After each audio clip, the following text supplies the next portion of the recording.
A SportsCenter update on 1080 The Fan. Ryan Buckley with this SportsCenter update. First on The Fan, big news out of Seattle. The Seattle Seahawks have their new quarterback. Seattle and former Vikings QB Sam Darnold have agreed to a 3-year, $100 million deal with $55 million in guaranteed money. Over the weekend, the Seahawks dealt receiver DK Metcalf to the Pittsburgh Steelers for a second-round pick. Metcalf then promptly signed a 5-year, $105 million extension to stay in Pittsburgh. Former Steelers and Bears QB Justin Fields will be the new Jets starting quarterback. He signs with New York for 2 years and $40 million. That includes $30 million in guaranteed money. And the Portland Trail Blazers have recalled Matisse Thybulle from the Rip City Remix on a reconditioning assignment. He's still out tonight when they visit the Golden State Warriors. That game tipping off at 7 o'clock. Jeremy Grant is doubtful. Denny Avdia is questionable. Portland is a 12.5-point road dog. It's their 8th game in the last 9 contests. More sports scores and stories in 30 minutes. I'm Ryan Buckley at the George McCoy from Warren Allen Sports Desk. Hurt and missing work, insurance companies acting like jerks. Don't call your mom. Call George McCoy at warrenallen.com. The ultimate basketball party, Fan Madness, is back. March 20th and 21st at the Stadium Sports Bar at A&A Sportsbook. More info at 1080thefan.com. If you can find the time to explore the mind of a stripper, then you can find the time to spend with your actual family. Primetime with Isaac and Suk. Damn! What they on? All steroids and no carbs? Them some big-ass kids. This is Primetime. We're not like you. We're grown-ups. Your source for the best in local, regional, and national sports. My goodness! Here are Isaac Ropp and Jason Sakanik with Primetime on 1080 The Fan. Hey, what it do? Hi. What is up? Free agency is up. You guys? No, it's not free agency. It's not? No. What is it? It's the tampering period. Ah, yes. The old tampering Which is the period. worst name for anything in all of sports. Yeah, you don't want to, because it's legal, but like tampering just leads to bad vibes. Oh, has anyone ever been like, I'm just tampering with something and have it be a good thing? Although in the case of free agency, it is a good thing because players get paid way more money than they should. So good for tampering, I suppose. If you're the third best receiver and someone wants to give you $10 million, go for it. But you're right. Tampering does have an inherently negative connotation. Like Yes. tampering is a bad thing. Yeah. In Are you anytime tampering use with it. your marriage? That's bad. Tampering at work? That's bad. Tampering at anything. You don't want to tamper. No, tampering's bad. Yes. It's like the word moist. It just leads to... Well, that's not supposed to be bad. But it is. It's just bothersome. Yeah. Hey, what's the environment like out there? It's moist. You're like, ew. It's a bad word. So, but yes, legal tampering. I think that's what they call it, the legal tampering period. Legal tampering period, which is no different than the illegal tampering period, other than they're like, look, we know you're going to do this anyway, so go ahead and do it. Yeah, so they need to change that name. I think that would be my advice. Yeah. But probably not going to listen to me, are No, it's not. I think in college recruiting they have a contact period. Oh yeah. Yeah. The early, yeah. Like you're allowed to make contact with recruits. But that's it. Just some contact. Although now you can just buy kids, so it really doesn't matter. I feel like the entire philosophy of the NCAA now is just tamper away. I mean, when you think about it, was it the state of Tennessee and Virginia, I believe, sued the NCAA to say we can tamper all we want, and the court said, yeah, tampering. Go right ahead. Well, Dan Hurley just went on 60 Minutes and said 50% of my roster is already being tampered with to come in the transfer portal. Well, what even is tampering? There is no such thing anymore in college football. So why or are they calling basketball. it that? I don't know. Because again, I think It's not tampering. I think they want to paint it as negative, and when you want to make something negative, tamper. But don't designate it officially as a negative thing. That's silly. Yeah. They call it the tampering period. Again, I can't think of anything that's tampering and have it. You can tinker. Tinker can be good. Tinkering's great. This should be the NFL tinker period. Tweak? Yeah, tweaking. Yeah, tweaking and The tweaking period. The twerking period. Oh, that's always good. See, yeah, you can do that. You just can't tamper. That's no good. Right out. Tamper? Mm-hmm. I just met her. Ah, I see what you did there. That's from the text line. Oh. Thought I'd get that one in. Well played, text guy. Yeah, well played. Yeah, nice job. Yeah. Well, all right. So, go home? We done? We done here? No, Sam Darnold's a Seahawk. Seahawk fan, boy, it's an interesting time right now to be a Seahawk fan. I would say, Well, if I were a Seahawk fan, yeah, I wouldn't be ecstatic. No, I don't know how to put it. If you're a Seahawks fan, I'll just say this. Of the NFL teams that exist, the 32 franchises, I would say during this tampering, tinkering, twerking, whatever period you want to call this. Fiddling phase? Fiddling. Ooh, I like that. Ooh, yeah, we're fiddling. Official NFL fiddling phase. The Seahawks have definitely been fiddled with, maybe a self-fiddle. And I would say, especially of the self-fiddlings, this is probably the one that feels the most non-consensual. This feels a little awkward if you're a Seahawks fan. More like a Dr. Dan finger diddling. Yes. Wow. I didn't see that coming. Did you? No, that one's It's all rhyming. From him? Yeah, from Buckley. But it's From like, you, I thought it would be. this is a self-induced fiddling. And I think if you're a Seahawks fan, for some people, I think, because obviously there's two different visions being sold right now. And I can see in a vacuum where Seattle's going with this. I just think for a lot of fans, this is going to be a hard sell. Why do you say in a vacuum? What does that mean? All right. Well, because it doesn't make you better. It doesn't make you better. Well, what does even that term mean? Like in a vacuum? Well, in a vacuum, meaning I'm just looking narrowly at the situation. In my little box here. Like if you're going to tell me as the Seahawks management, if the Seahawks management sat down, and this is all I've ever asked from any front office. Isn't in a vacuum just ignoring all outside circumstances? Yes. Oh. So if you sit down with me as a franchise, this is all I've ever asked is have a reasonable plan that you can lay out for me, and this is why we did this. And when you can do that, I can disagree with it. I can think it's a little strange. I can think that it's maybe narrow-minded, and I can think it doesn't make you better right now. But I see what you're doing. And when you don't have that, that's when I think you become the bad organizations. The Cincinnati Bengals can't tell me in or out of a vacuum what the hell they're doing. The Dallas Cowboys don't have a reasonable explanation for the way they go about their offseason every year. They just don't. And glory holes. Yes. There it is right there. They do that. And that's not a good plan. Jerry Jones can't sit down with anyone and say, both Cincinnati and Dallas, they do this. Hey, we like to keep our homegrown players, but what we like to do is we like to wait and then make it a dogfight with them, and then we don't sign them to the very last minute when what we could have signed them for is way less than what eventually we're going to sign them for because the market gets reset by someone else. That is such a horse crap strategy, and yet they both do it all the time. I have concepts of a plan. But what Seattle is doing, this is what kind of Seattle does. And so, like I said, in a vacuum, I'm sitting in that room with the Seahawks management. I think I could sit here and I could lay out the case that Seattle is going to make for what they're doing, and I could make it make sense. So even if I think today, right now, I think Seattle is worse than what they were the previous 3 years, I can see what they're doing. But that's hard for a fan base. It's hard for a fan base sometimes to see that. So I think Seattle right now, you're looking at this and you're kind of like, what the hell did we just do? Yeah, I mean, I don't know. Do we have to talk about it yet? No. Should we just get into it right now? You can talk about it whenever you want to talk about it. I hate starting the show with sports. It is your show. No, it's our show. And you're talking sports. You know, If I'm going to go with here you. and you're here, isn't it our time? I'm going to go with you. Yeah. Well, I think it's just, I guess they haven't really explained it yet. No. But it sounds like they did want to bring Geno back. He just didn't want a 2-year deal. Mm-hmm. And so the report is that he requested a trade. Yeah. So if you look at it through that vacuum, see, does that work in a vacuum? That lens, that prism. If you look at it through that, you see why they did what they did, and it maybe makes a little more sense because they offered Geno 2 years, $40 million a year or something like they said even in between 80 and 90 total $1 million, U.S. millions, U.S. dollars, which is a lot. But he didn't counter and requested a trade. That's the report.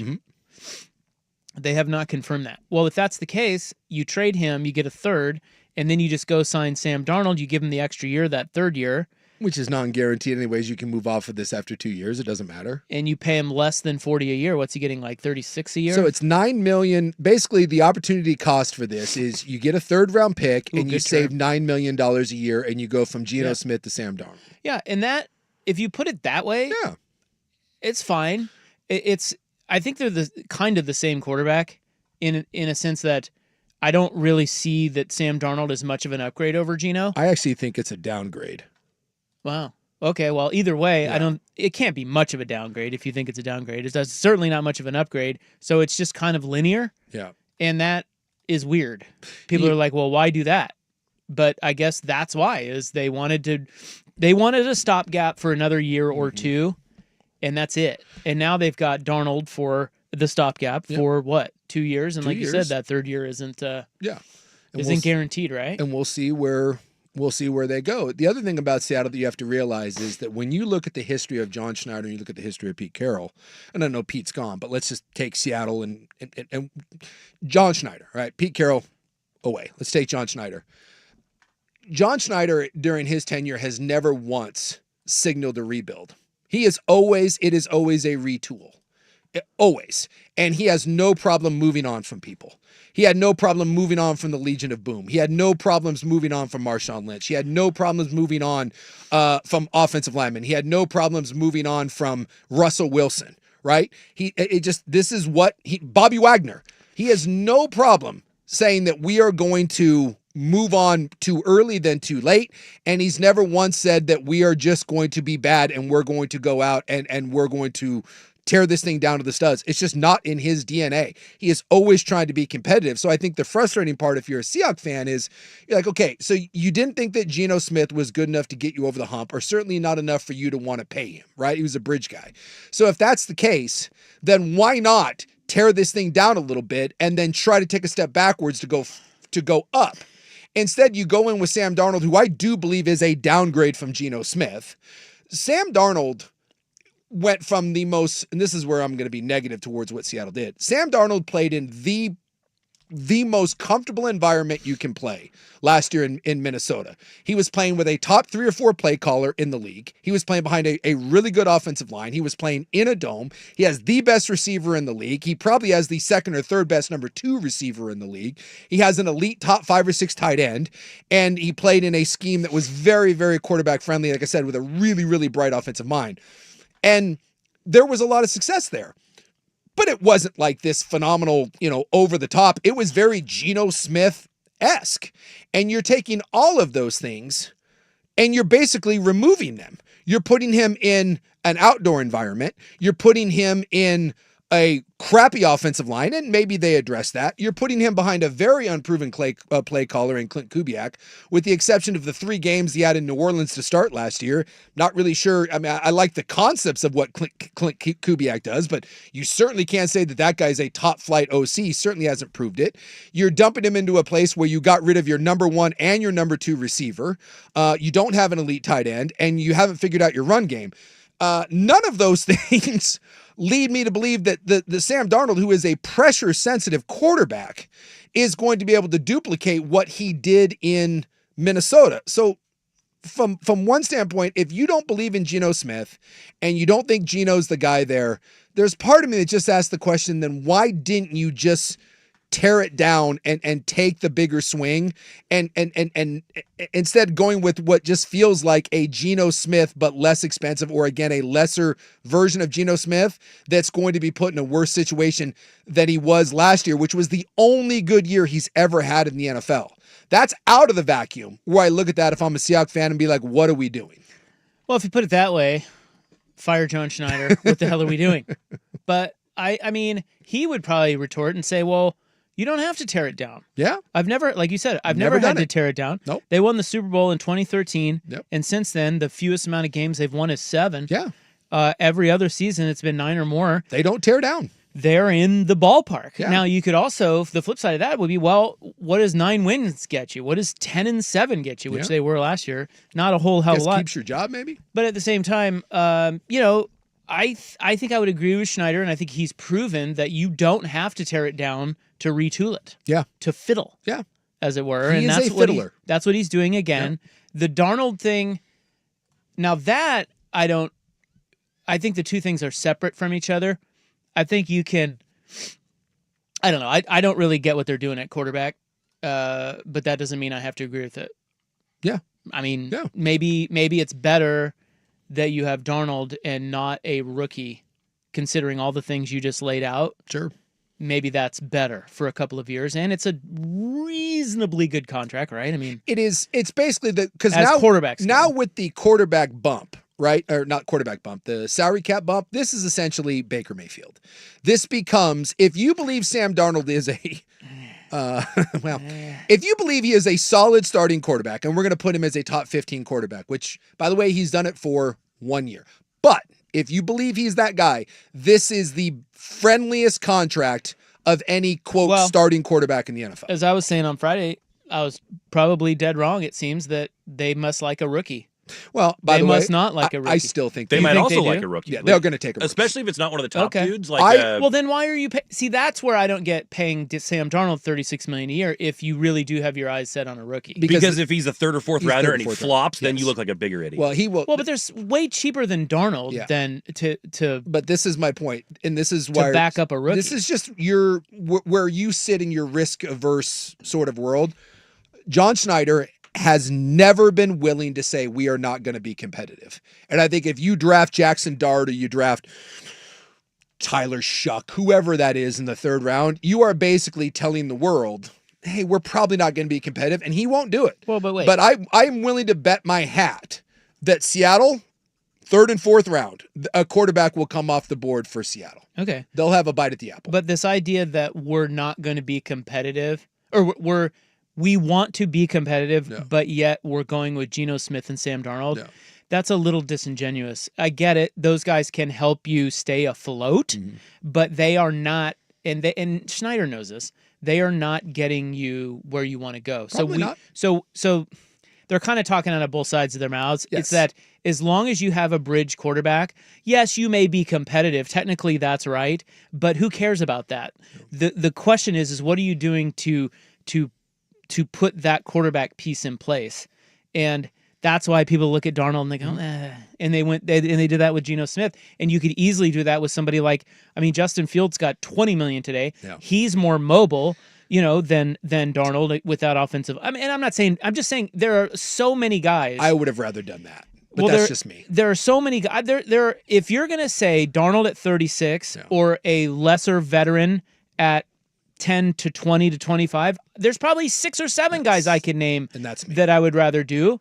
But I don't like Justin Fields at all. I would have rather had Justin Fields at his price tag than Sam Darnold, but that's exactly. But that's just me. Especially if the young quarterback is going to be the play. Yes. So I don't. This So it doesn't make sense. Who was the Green Bay guy? Matt Flynn. Matt Flynn. And remember, it was way back when, but they gave Matt Flynn, I believe, it was the biggest free agent. And by the way, that wasn't a lot of money. It was like 10, 12 million back then. But they gave him a decent chunk of change as a free agent to come in and be the starter. And then they drafted, I believe, Russ in the third or fourth round. I think it was the third. And Russ beat him out. This, to me, this smells a little bit like that. They will draft a quarterback. Don't know if they'll beat him out, but they will spend this year, and if it doesn't work this year, the year after that, they will continue to take bites at this apple until they find a Dak or a Russell Wilson in the third or fourth round. There's sports talk. We're done. Sports. See you guys tomorrow. We're back at 3. Actually, no, we'll just sit it out until the club. And by the way, for the love of God, fix your O-line. Oh, they will. Chicago did it in like 1 day. 2 days. Yeah, well, it's 2. Yeah. 2 weeks. Fix. They got Thuney and Fix who your else did they get? offensive line. Who else the Bears For get? the love of God.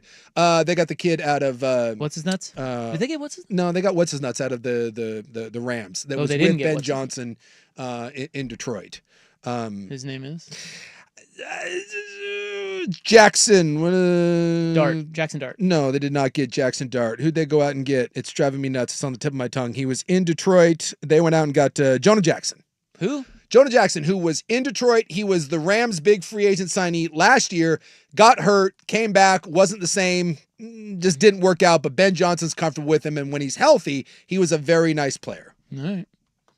And then they went out and got the best free agent center in Dahlman out of Atlanta. They completely rebuilt. 3 new offensive linemen. Completely rebuilt their interior O-line like that. because they realized Caleb Williams can't survive. And the Seahawks haven't rebuilt the interior offensive line in a freaking decade.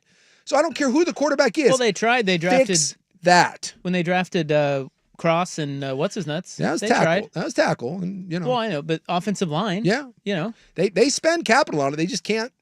They just haven't quite gotten it right yet. Haven't gotten it right. That's all right, baby. My Hey. Seahawks are coming for you. Who loves you, baby? Not the interior offensive line. All right. Well, we'll start the show. The show has unofficially begun. The official beginning starts with the worst title in all of sports, the legal tampering period, next on The Fan. The best basketball.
The heat is on. The heat's on the Seahawks. The heat's on John Schneider. The heat's on Big Sook. The H is O. The heat's on me. What did I The do? heat's on you.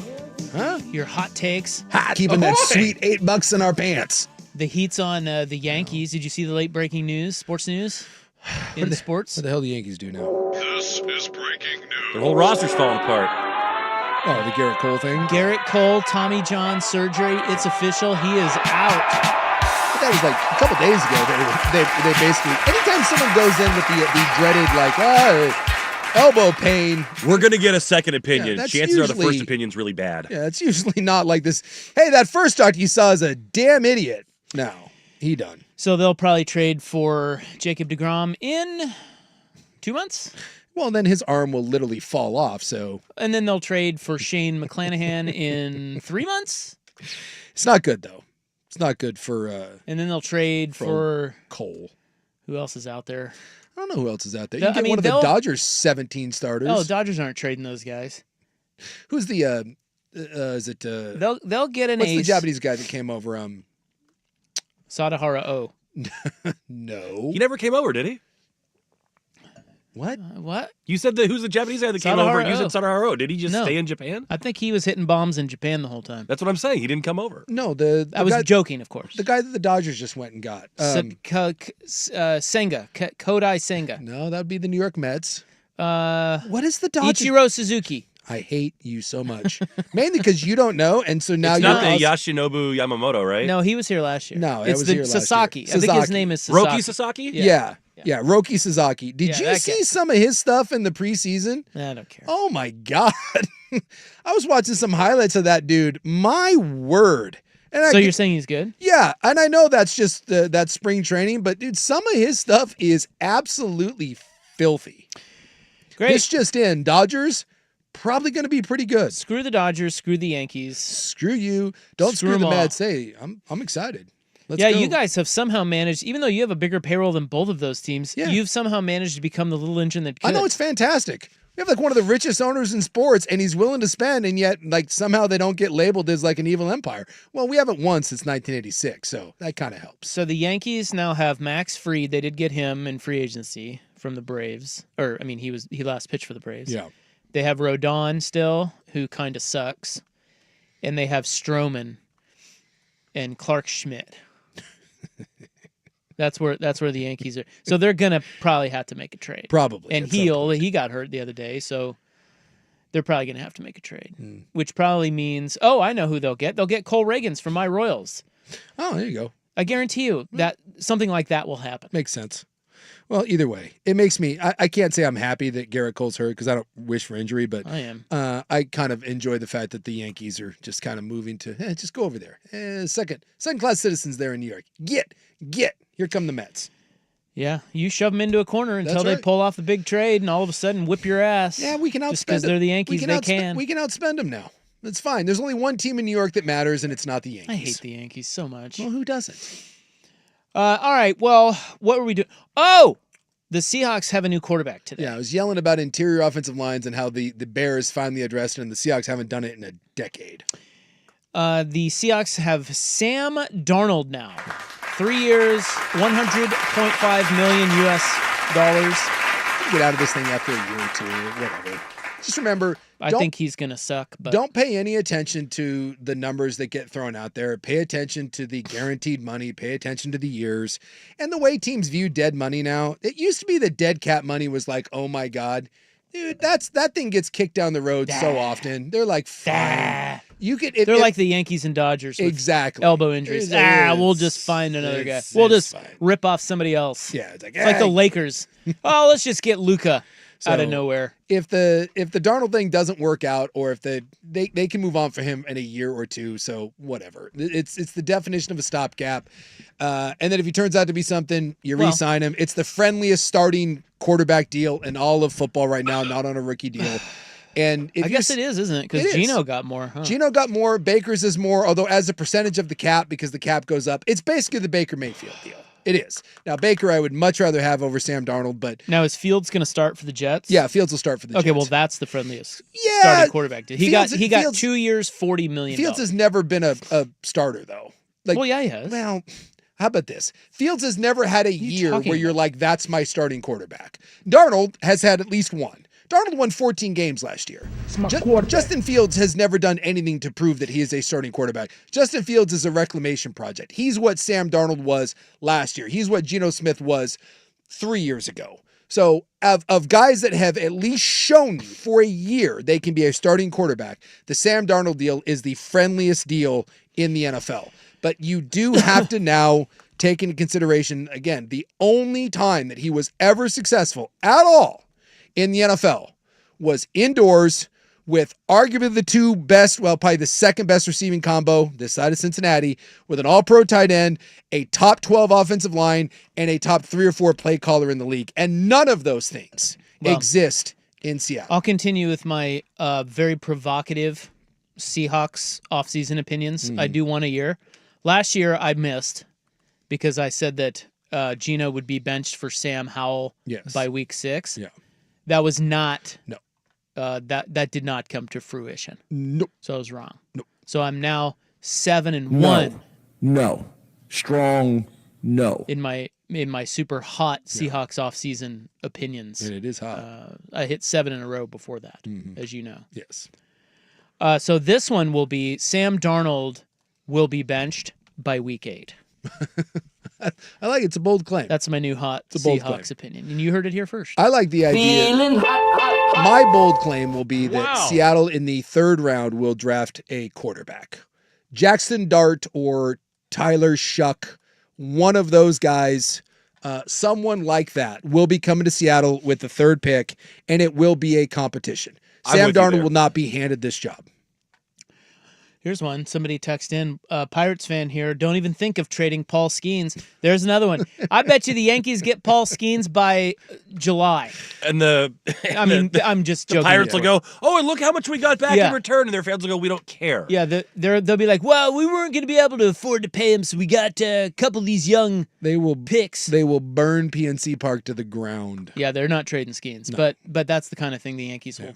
They'll find a way to do something. And by the way, more free agency just comes in like every 6 minutes ago. What do we got? Kenny Pickett trade? Zach Wilson. Wait. 2? Let me guess.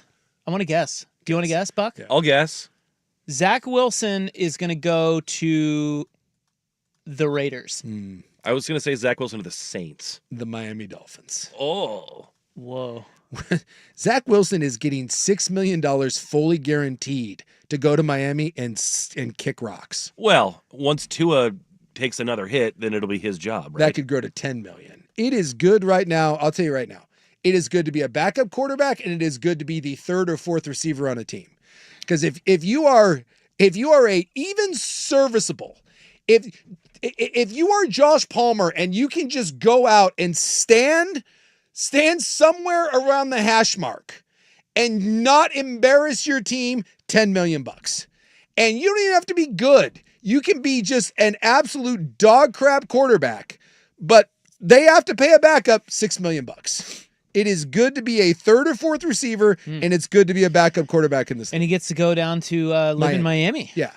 No state, like it down there. No state tax. A lot of retired hot moms down there.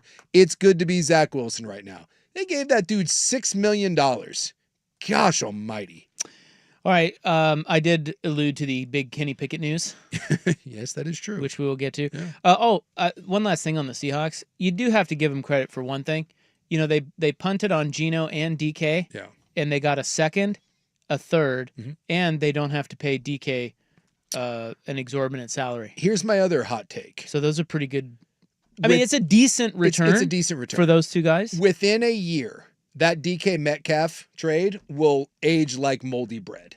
Okay. Well, let's talk about that next. Yeah. Because we haven't gotten to that. If you haven't seen, DK Metcalf is going to the Steelers. Got paid. So we'll get to that next. Here's Buck.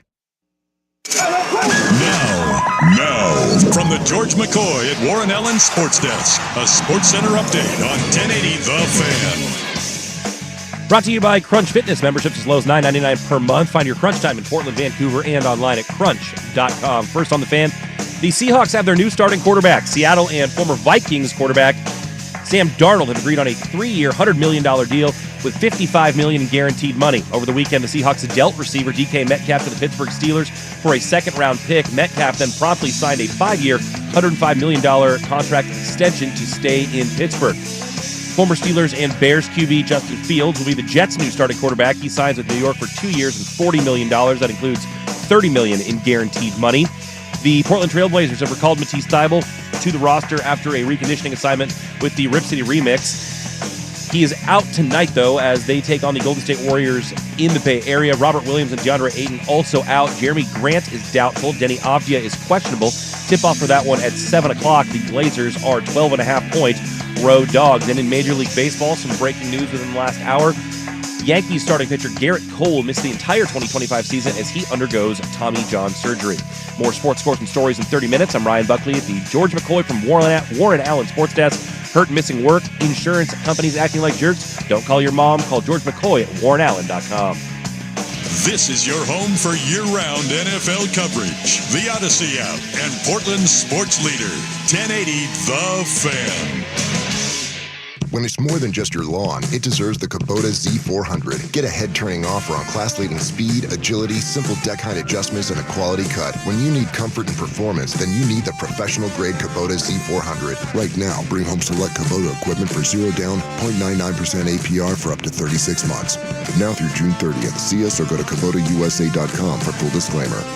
Visit Rick Riel Farm Supply, Mullen Machinery in Gresham, or Dan's Tractor in Battleground. We all hear the radio ads about the IRS. They tell you to be afraid, to be scared, and they try to frighten you into calling. I'm not here to do that. Tax Relief Advocates is different. TRA is here to tell you that if you owe money to the IRS, whether it's $5,000, $50,000, or $500,000, we have a solution. It doesn't matter if you're sitting in your car, at work, or with your kids. No matter where you are, call now. 800-518-3899. Don't lose hope. TRA can eliminate or reduce what you owe to the IRS. Generous programs are now available that can give you a fresh start. Our passion is taxes and helping individuals fix their IRS problems. We have over 1,000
All right, so we're talking about NFL free agency. Actually, I have another one real quick before we get back to the NFL. Which Yankees? They'll trade for Dylan Cease. How about that? There's another one. They will. Because he's on the White Sox? Oh, he's on. Oh, that's right. He's at the Padres, but they were talking about trading him. I guarantee the Yankees will just go get somebody just as good as, maybe not quite as good as Garrett Cole. I was gonna say it's not act like you can find Garrett Cole just sitting. I know, but you know what I mean. Yeah. This happens to well, not the Mets, but this happens to the Pirates. Skeens goes down, they're screwed. Yeah. Yankees? Well, they'll just shop there around. is something to be said for having your money and to buy your way out of things. But you have to have prospects to make these things happen. Or you could be the Lakers and just get a call one night and say, hey, you want one of the best players in the league? Yeah. Yeah, sure, we'll take him. Why not? Yeah. Hey, what do you want for him? An older, injured, worse version of him? Yeah, Perfect. Take that. Exactly. We got it. See, the other night, the Mavericks had 7 players. 2 of their guys collided. They finished the game with 7 bodies. How are they doing ATS since the Kyrie Irving injury? I'm guessing people are fading them hard. Yeah, I don't know. Are they getting... I always love things like that. You know, like, are they They're still 2 hanging up, in there? They're still 2 up in the play-in over the Phoenix Suns and 4 over your Portland Trailblazers. But are they getting blown out now is my question. That I don't know. They are 3-7 in their last 10. I do know that, including 5 in a row that they've lost. Well, anyway, who cares about the Dallas Mavericks? Looks like they're losing by 10 plus most nights, by the way. See, so that's what I'm talking about. Yeah. I bet those lines are so high. Like the Blazers are catching 12 tonight. You see that? They're on the road again. Yeah, 8 out of 9 on the road. That's crazy. They had that 7-game trip. They Came come back for home and one. play one game, and now they have to go back out on the road? Yeah. Yeah, the Bucks beat them by 20. The Kings beat them by 20. This is the Mavs? The Mavericks. Grizzlies beat them by 12. Phoenix beat them by 15. Yeah, it's not going. so it's not going great. Those lines are 2 touchdowns every night. Yeah, probably. it's got to be because they have no getting, players. Yeah, they don't have anyone left. They're getting housed. I'll see what they got the Spurs. We'll see what the Spurs line is for you if you want to. Spurs don't have Wemby, and they don't have a coach. Hey, 6.5. Whoa! Where's that game? There's some value. It's in San Antonio. Isn't that a big rivalry game? That is Mavericks Spurs 6.5. Do with it as you please. We're gonna talk all NBA all day today. What do you guys think of that? Who needs free? People love our NBA content. No, this is hot legal tampering talk here on the Fan. Fiddling as you were. Fiddle phase. Fiddle phase. Little fiddle faddle. Well, DK Metcalf got traded. We thought that the Seahawks, they wanted a first and a third. Which I just laughed at. DK Metcalf! And we about spit out our little hot tea. Yeah. But then, right before he got traded, it came out, Rossini said the Seahawks have backed off of their asking price for DK Metcalf, and now they just want a second. Yeah. Which, look, they got a second. They did. I thought it was going to be a third. Because when it was reported that DK was insistent on $30 million, I was like, So remember, anytime you're making these sorts of deals, it's not just about the compensation; it's about the team has to then pay the guy. So the Steelers were willing to give up a second, which okay, and then they gave DK Metcalf $30 million a year to place him alongside George Pickens, who is also an outside, big, physical, kind of one-trick pony receiver with an attitude problem, and they don't have anyone that can throw him the ball. Look, I get where Pittsburgh is coming and that every year Pittsburgh is in desperate need of offensive firepower. I don't know if DK Metcalf solves your problem in Pittsburgh. Again, if I'm Seattle and someone wants to give me a second and pay DK Metcalf $30 million, hey, tip of the cap, walk off into the sunset. I have no problems with that whatsoever. In fact, I'm glad Seattle didn't pay him. Didn't pay him that much. I'm with you. I think that the primetime stamp of approval is hard to get. Yeah. But we gave it on the Russell Wilson trade. Yeah.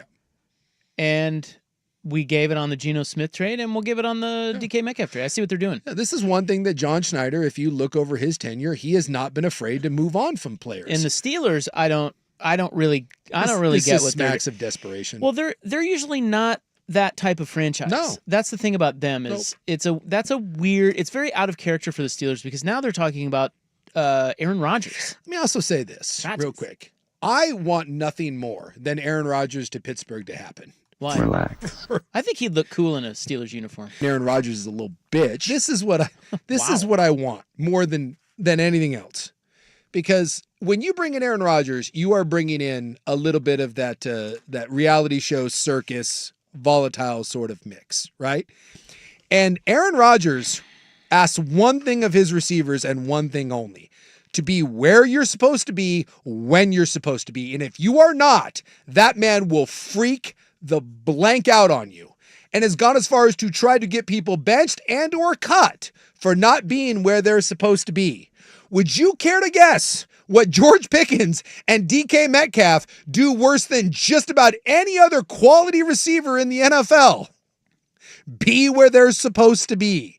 If you give me Aaron Rodgers and he wants to play in a timing offense with DK Metcalf and George Pickens, get your popcorn and get your chair out, because that thing will implode within like 5 or 6 weeks, and I'm here for it. Most likely NFL murder. Tomlin will kill Rodgers.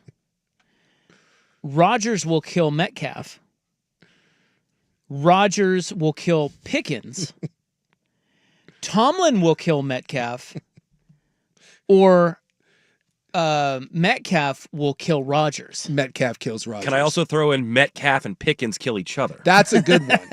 That's a good one. Why don't you? I see them thick as thieves. No, that's a Spider-Man meme. Well, they'll kill an opposing DB together. They'll team up on one, but they'll eventually kill themselves or kill each other. Yeah, it's just. So you went with DK will kill Rodgers first? Yes. I think Tomlin. DK Metcalf is unhinged. What if Tomlin just kills all three of them? Yeah, I think Tomlin might be the murderer here. I just can't imagine a worse situation than no run, than a real lack of run game, and then DK Metcalf, George Pickens, and Aaron Rodgers. Just, let's go.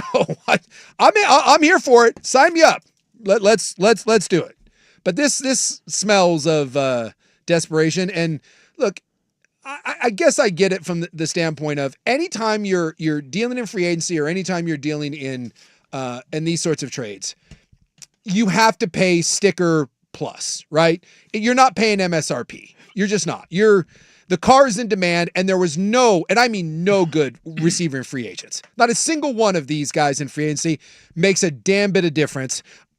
I still believe in finding receivers in the draft, but I get it. You've tried to do this. Some years you have, some years you haven't. But from Claypool and some of these guys haven't worked out. So if you're Pittsburgh, you're in the desperate need of trying to find someone that has some juice. George Pickens can't be your number one. And so you overpay for DK Metcalf. I kind of get it. I guess kind of. But this just smacks of, this is a desperate move that almost never works out. And I'm here to tell you, this is my bold prediction. Within a year, people will look at this and be like, what did they do? This will not age well. Seahawks, if you're wondering, now have 11 picks in the upcoming draft. Mm-hmm. They have they pick 18th in the first round. Yeah. Then they have 2 seconds at 50 and 52. They have 2 thirds at 82 and 92. They have 1 fourth, 1 fifth, 2 sixths, and 2 sevenths. And you've got some needs. I like the way the defense is being built. I still think you take that what was their first round pick? You said 18th. I would love to see if maybe one of the tackles were to fall you. Probably not, but I'd love to go get one of those tackles that you can maybe move into guard if Lucas and Cross are both healthy. Start him at guard, maybe move him out to tackle, but I think you have to draft someone that can plug and play immediately on your O-line. I do think they take a quarterback in the 3rd round. Guaranteed they're going to take a receiver. Again, that's 3rd and 4th round. One of the 2 kids out of Iowa State would be phenomenal. There are some players that to plug and play, but they need, and Schneider has done this, they need to hit on 3 or 4 quality starters in this draft. And if they do, you might be able to see win something. 10 games. Well, that's what they do every year. Just the Darnold thing kind of scares the lights out of me, but you know. We've got some other moves. Josh Allen got a little money over the weekend. I would say so. And we'll go through some. A big trade today with the Commies. Yes. Involving the Commanders. Hey, the Commies were very aggressive. Yeah. We were wondering, like with Houston last year when they kind of were like, oh, our clock has been sped up. How aggressive are we going to be? We were going to see how aggressive the Commanders were going to be. Turns out aggressive doesn't even begin to describe it. That is a mashing of the gas pedal. So that's next on The Fan. Backed by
The Fan.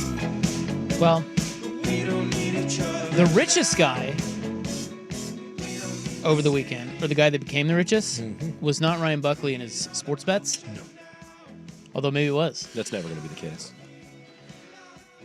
It wasn't even Myles Garrett. I do enjoy the Myles Garrett. I never want to play for the Browns again. Wait, how much money? Boy, that was quite the turn. Well, I mean, I want to win a Super Bowl. Yeah. I want a better organization. Did you see who they got at quarterback today? yeah, they made a deal with. Did they get Kenny Two Gloves or Kenny Two Gloves? They got Kenny Pickett, bro. Yeah. Not one, not two. Look, we can all sit here and say that it's about winning, but dude, when someone gives you that much money and they were going to make it hard for you anyways, and it's not like you could just sit out all year. What are you going to do? Well, when someone gives you that much guaranteed money, you shut up and take it. Well, not always, because you can get that elsewhere too. I mean, maybe not quite that much, but if winning was real, it really mattered to him. It would have held. He would have held, but I think maybe we learned. Him requesting a trade was just probably to shake the money tree. Well, I think I do think he wanted out, but well, wouldn't you? I mean, they won 3 games or whatever it was. Or but 4 it's games. funny that when someone offers you that much money, and by the way, you can get that much money, and then a year from now, go back to shaking the tree again and be like, "Get me the hell out of here." Well, it's a no-brainer. It's kind of a no. Lose situation to request a trade because if you request a trade and they grant it, you get out of there. Yeah. And if you don't, and if you request a trade and they sign you, there are obviously they want to keep you and they'll show you the love with a bunch of money. Yeah. So he got, I don't know what the Browns are doing paying him. I would have just traded him because they're not that good. No. So why are you locking him? I mean, like it doesn't make you had him and won 3 or 4 games. What the hell are you doing? Just get a bunch of picks and I don't know. Again, it goes into that situation where when you go into the rebuild, everyone's going to get fired. So it's a desperation move and a locker room move, and it's hard to give up on the best defensive player in the NFL in his prime. It signals that you're a horse crap organization, and you already are a horse crap organization, but you can't admit it, so you end up paying that freight, and it's going to do nothing for your. You still suck because you're trading for Kenny Pickett. Yeah, that's or you're signing Kenny Pickett. I don't really get it. I would have just dealt him. Anyway, the rich guy is now Josh Allen of Bills fame, who is now getting, $250 million guaranteed. He gets $250 million. It officially passes guaranteed Deshaun Watson as the most guaranteed money in NFL history. And he is now worth more than the entire city of Buffalo combined. I do believe he can buy Buffalo, yes. I was just reading about him. Did you know that he actually already holds the Bills touchdown record, rushing touchdown record? He passed Thurman Thomas. Get right the hell out of Did you town. know that? I didn't know that. Yeah, and he's still behind Jim Kelly. Yeah, Jim Kelly was slinging it. I knew that. Pass touchdowns. Yeah. But he's second. So he's second in pass tuds and first in rush tuds. Well, when you're coming off an MVP and probably season, first in most tud, if you know what I'm saying. Nah, he's getting married. So to what? that actress.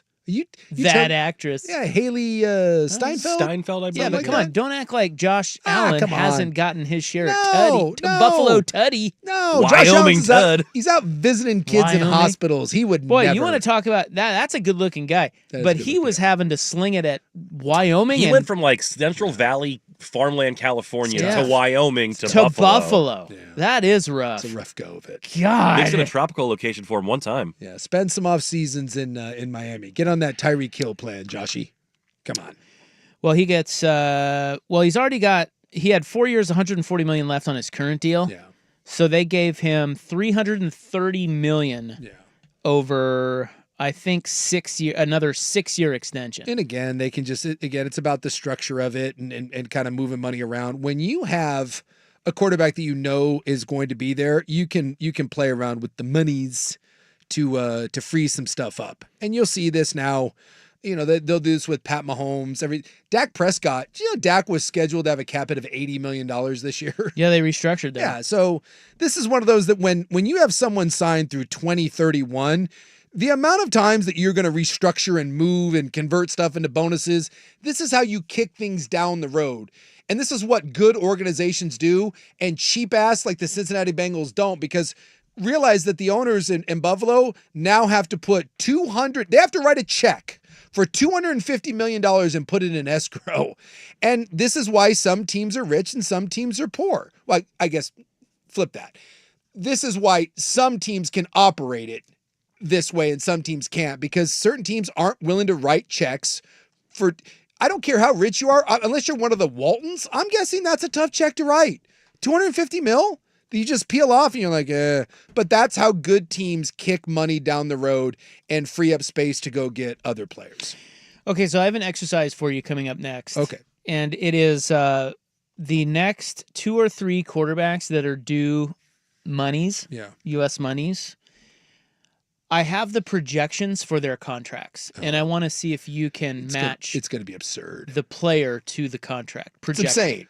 So we'll do that coming up next. And this is the other one. Good organizations, unlike Cincinnati and Dallas, realize that every time a new contract gets signed, it resets the bar. That's why you got to go early. So by waiting and sitting around, teams like Cincinnati and Dallas cost themselves tens of millions of dollars because they wait until someone else resets the market. Whereas if you reset the market, yes, it sucks, but realize that the cap continues to go up every year. And by resetting the market, the next guy will get more and more and more. So it gets more costly. So if you know you're going to sign someone and he's going to be a part of your franchise for 5+ years, the cornerstone, waiting to extend him is the dumbest thing you can do. See the Dallas Cowboys.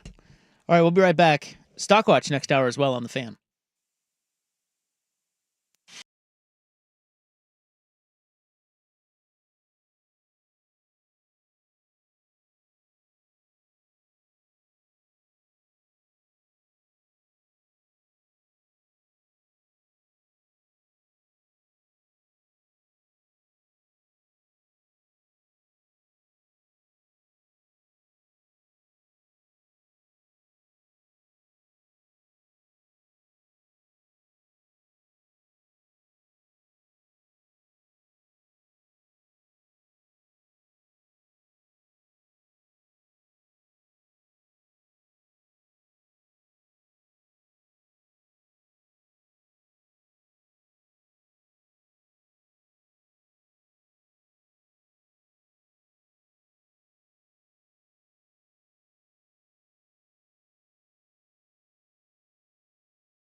an Odyssey sports station.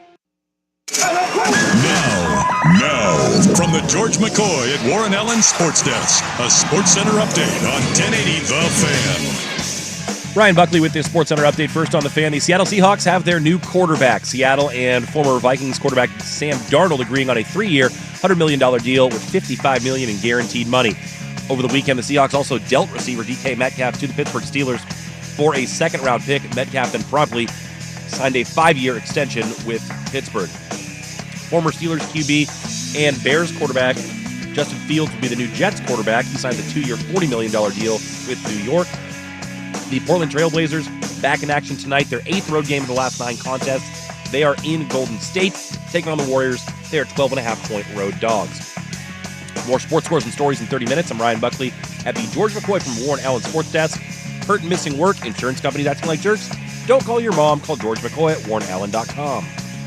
Jump back to earlier parts of your favorite fan shows on the Odyssey app. The only way to rewind Portland's sports leader, 1080 The Fan. What's the most resilient parasite? Primetime with Isaac and Sue. Can build cities, can transform the world, and rewrite all the rules. That's what I'll be doing every single night. Which is why... No! I have to steal it. What are you talking about, Willis? This is Primetime with Isaac and Sue. It's going to work. It's passable, okay? This isn't terrible. The best in local, regional, and national sports. With no hidden agenda. Primetime with Isaac and Sue on 1080 The Fan. All right, welcome back. You're having a nice little Monday. Rop and Souk here. It is if you're a corner, slot receiver, or backup quarterback. It's a great day for you. Decent tackles. You seen the going rate for like a borderline starting tackle in the NFL? Yeah, we forgot to get to the commies trade. Woo, I teased that. Forgot to get. Well, I'll throw that in here, and then we'll get back to our quarterback exercise. But the commies got Laramie Tunsil today. Yeah, and gave up a butt ton of ticks for him, picks. Picks, yeah, I don't know about ticks. Hey, maybe they gave us some ticks. They're not messing around because they gave up multiple picks to go get Lattimore last year, corner out of New Orleans. Gave up picks to go get Debo and pay him, and now they're Tunsil, who's on the wrong side of 30. All in, baby. It appears the Commanders they're in the Les Snead Rams F them picks mode. We're winning, and we're winning now. I hope it works out. There? It's at a very, very aggressive approach. I can't figure out what the Texans are doing. So there's a drop for that. Yeah, I think it's somewhere. Fan. Waiting. Bloop, bloop. It exists somewhere. Oh, I have it. Hold on. What is the freaking Texans doing? So remember when I said at the beginning, all I ask from a front office is to be able to give me their little, like, in a vacuum, this is our plan. So the Texans, they get C.J. Stroud 2 years ago, and it's I have concepts of a plan. C.J. Stroud's really good. So we're going all in, right? You got Tank Dell, you got Nico Collins, you go get Stephon Diggs, you draft Will Anderson, like all that. You got Hunter out of Minnesota, like everything's going good. And then this year, you kind of take a step backwards. And you take a step backwards because your offensive line is absolute dog crap, like one of the worst in the game. And so then you decide in the offseason that the one good lineman that you have, arguably the third or fourth best tackle in football, you get rid of him. And he's got 2 years left on the deal. I know you're going to have to sign him to an extension, but where exactly are you going to replace him, considering the fact that Dan Moore and Jalen Moore, who are two borderline starting tackles, one out of Pittsburgh, one out of San Francisco, and I mean, they're like, they both signed for $15+ million a year as serviceable tackles. And there isn't anyone else out there. Baltimore re-signed their guy. There just isn't another starting tackle out there in free agency. So I'm just mildly perplexed for a team like Houston that said, hey, we're going all in a la Washington right now to trade your best and really only really good offensive lineman to a team that is also apparently going all in right now. I would like to know what their plan is for their offensive line, especially at left tackle. Guys, move on. So this is my. I guess you'll find out. We will find out. It's not breaking news, dude. If I'm C.J. Stroud, I'm doing the in the corner, like my hand up. Excuse me. C.J. Stroud. Somebody said Texans are taking the Burt Cold route. Yeah, I'm interested. So the only thing that makes sense here is you didn't want to pay him in 2 years, but you were in a win mode now, so wouldn't that be a Win problem? now mode, yeah. Yeah, wouldn't that be a problem for 2 years down the road? It's insane. I don't It's know. insane. Okay, so Josh Allen got $330 million, which is a lot of money. Yeah. So that sets the market. Every time a quarterback gets paid, it sets the market. Yes. But that one particularly. It's a lot of money. He's the MVP. So I saw a thing where a couple of cap guys were going through and spitballing about the next big quarterback contracts coming up, okay? Sure. So there are 3 of them. And I will tell you the amounts in the years, and you tell me which quarterback they think it's for. Okay. Okay, fella? I'm trying to think of who the next quarterbacks to come. All right. So one guy will get 5 years, $285 million projected. That's $57 million a year. One guy will get 6 years, $324 million, which is about $54 million a year. And the last guy will get 3 years, $165 million, which is about $55 million a year. It's a lot of money. So what do you think? Those 3 guys. Those 3 guys. They're gonna get. All 3 are gonna get paid. Sure. I'm just trying to think of when contracts are up. So no one's up. I think fairly soon in the next year. Well, there's a big one in there. 6 years, $324 million. That's a big one. I'm gonna say. Who do you think that is? Well, a lot of the guys have already been paid, but Allen had already been paid too. Hurts just got one fairly recently. Lamar just got one. Well, let's put it this way: none of them are guys that have been paid recently. Yeah, so we got the rookie per se. We got the rookie bros. Not necessarily. No, like CJ Stroud. Yes, CJ Stroud. That is which guy is he? CJ's got to get paid. He'll be the second one. The second one was 6 years, $324. Yeah. No. No. They have CJ Stroud as the guy getting 5 years, $285 million. Wow. Yeah.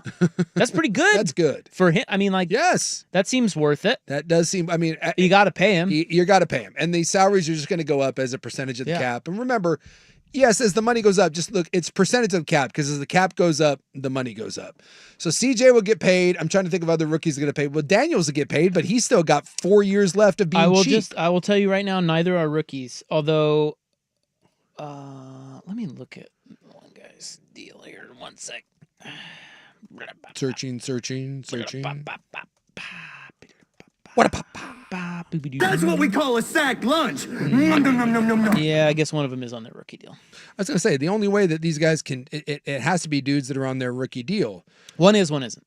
Okay, so I'm just trying to think, is Purdy in that mix? Brock Purdy, exactly. 6 years, $324 million. Well, apparently they offered him 47, and he told them to go F themselves. No, I'm not signing for $47 million. Or it might have been 45 that they offered him up. So that's $54 million they're projecting. Yes. For him. Which again, is about what... I'm comfortable with the CJ one. Boy, and I know Brock Purdy's good. I'm not one of these guys that bashes Brock Purdy. Mm-hmm. Oof. That's a lot. That is a lot of money. You know, and the problem is, and I hear this. Who was it? TJ Houshmandzadeh was on there, and the Hoosh. And I don't know TJ Houshmandzadeh, but I saw a clip where he was on one of the NFL shows, and he was doing I wouldn't pay him $1 more than, it was 45, 46 or whatever, and ranting and raving. And I would love to sit down with the Stephen A. clones that sit there Clark and is yell and scream. white. And I would like to ask them a question. So if you're the 49ers and you're desperately trying to hold on to this window of being Super Bowl contenders, so unless you are we are tearing this thing down and we're just starting over, right? Everything's got to go. We're going bare bones, and we're going to be bad for a couple years, and we're going to retool. You decide that you don't want to pay Brock Purdy. Like, yeah, we're not going to do it. Where would you like to go? Yeah, what's your plan after that? This dumbass idea that we have of, well, I'm not paying that. Cool. I get it. Then where do you want to go? You tell me. You tell me, as a contending team with a room full of veteran players. Trey Lance. Exactly, right? Like, there isn't an option. This is like going into the housing market. Like, you move to San Francisco. The Asahi brand sets up shop in San Francisco. And you say, okay, well, we got to buy a house. And you go down there and you look at a little row home that's $2.5 million and you're like, I'm not paying that. And San Francisco looks at you as a city and goes, cool, well then don't live here. There isn't another option. No, your best options now are Rodgers or Daniel Jones. What do you want? So this idea that Brock Purdy is going to sit there with, by the way, top 5, top 6 quarterback numbers, better numbers than Trevor Lawrence, better numbers than a lot of these quarterbacks in Tua, and these guys get paid. And Brock's going to sit there and be like, well, I was a 7th round pick. Therefore, I really feel like I shouldn't take more than $42 million because I should be fortunate to be in your system. Pull your head out of your ass. That's not how this works. So you can hate the Brock Purdy deal all you want. And by the way, that's one that if I was the Niners and I was signing, I would take a big old gulp and be like, well, damn it, here we go. That's what I'm saying. Just get it over with. Cross our fingers. But the longer you wait, take your medicine, the worse it gets. And then so there'd be one more that still has to get paid. 3 years, 165.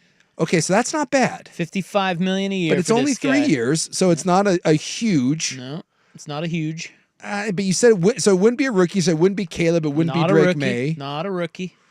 So this is if you're just tuning in, 3 projected quarterback contracts moving forward. CJ Stroud, 5 years, 285. That wouldn't be like a Brock Purdy, 6 years, 324, and this guy, 3 years, 165. 55. I mean, who else is? Oh, Baker maybe. There it is. Baker Mayfield. Yeah, that's right. And by the way, if you're Baker Mayfield and you play another year like you did now, this last year, Baker deserves to go to them and tear up that contract and be like, freaking pay me. Because that's up until right now, that's the best value going right now in the NFL is that Baker Mayfield contract. And that discount isn't going to last for very long. Baker will be 30 in April. Really? Isn't that wild to think about? Wild. He's been around a while. He seems young, but he's not. Yeah. Well, but I would say, me, signing guys 30 plus years old, especially on the third contract, don't do it. It doesn't work out. Quarterbacks is the one difference. Quarterbacks can extend, and can even get better because they understand the game better. But if you're handing out contracts and you're handing them out to corners, or especially corners, receivers, running backs that are 30 years or older, I'm telling you, look at the numbers. It does not, historically, unless you are the outlier of outliers, it does not bode well. Those guys do not gently slide down a hill. They Thelma and Louise that son of a bitch right off the cliff, and it usually comes a crashing down. All right, up next is our Primetime Stock Watch, what we're buying and selling from the weekend in sports on The Fan. The best basketball party is back. George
1-800-DIVORCE. When you need to take stock of your rights, 1-800-DIVORCE is on your side. Call 1-800-DIVORCE today.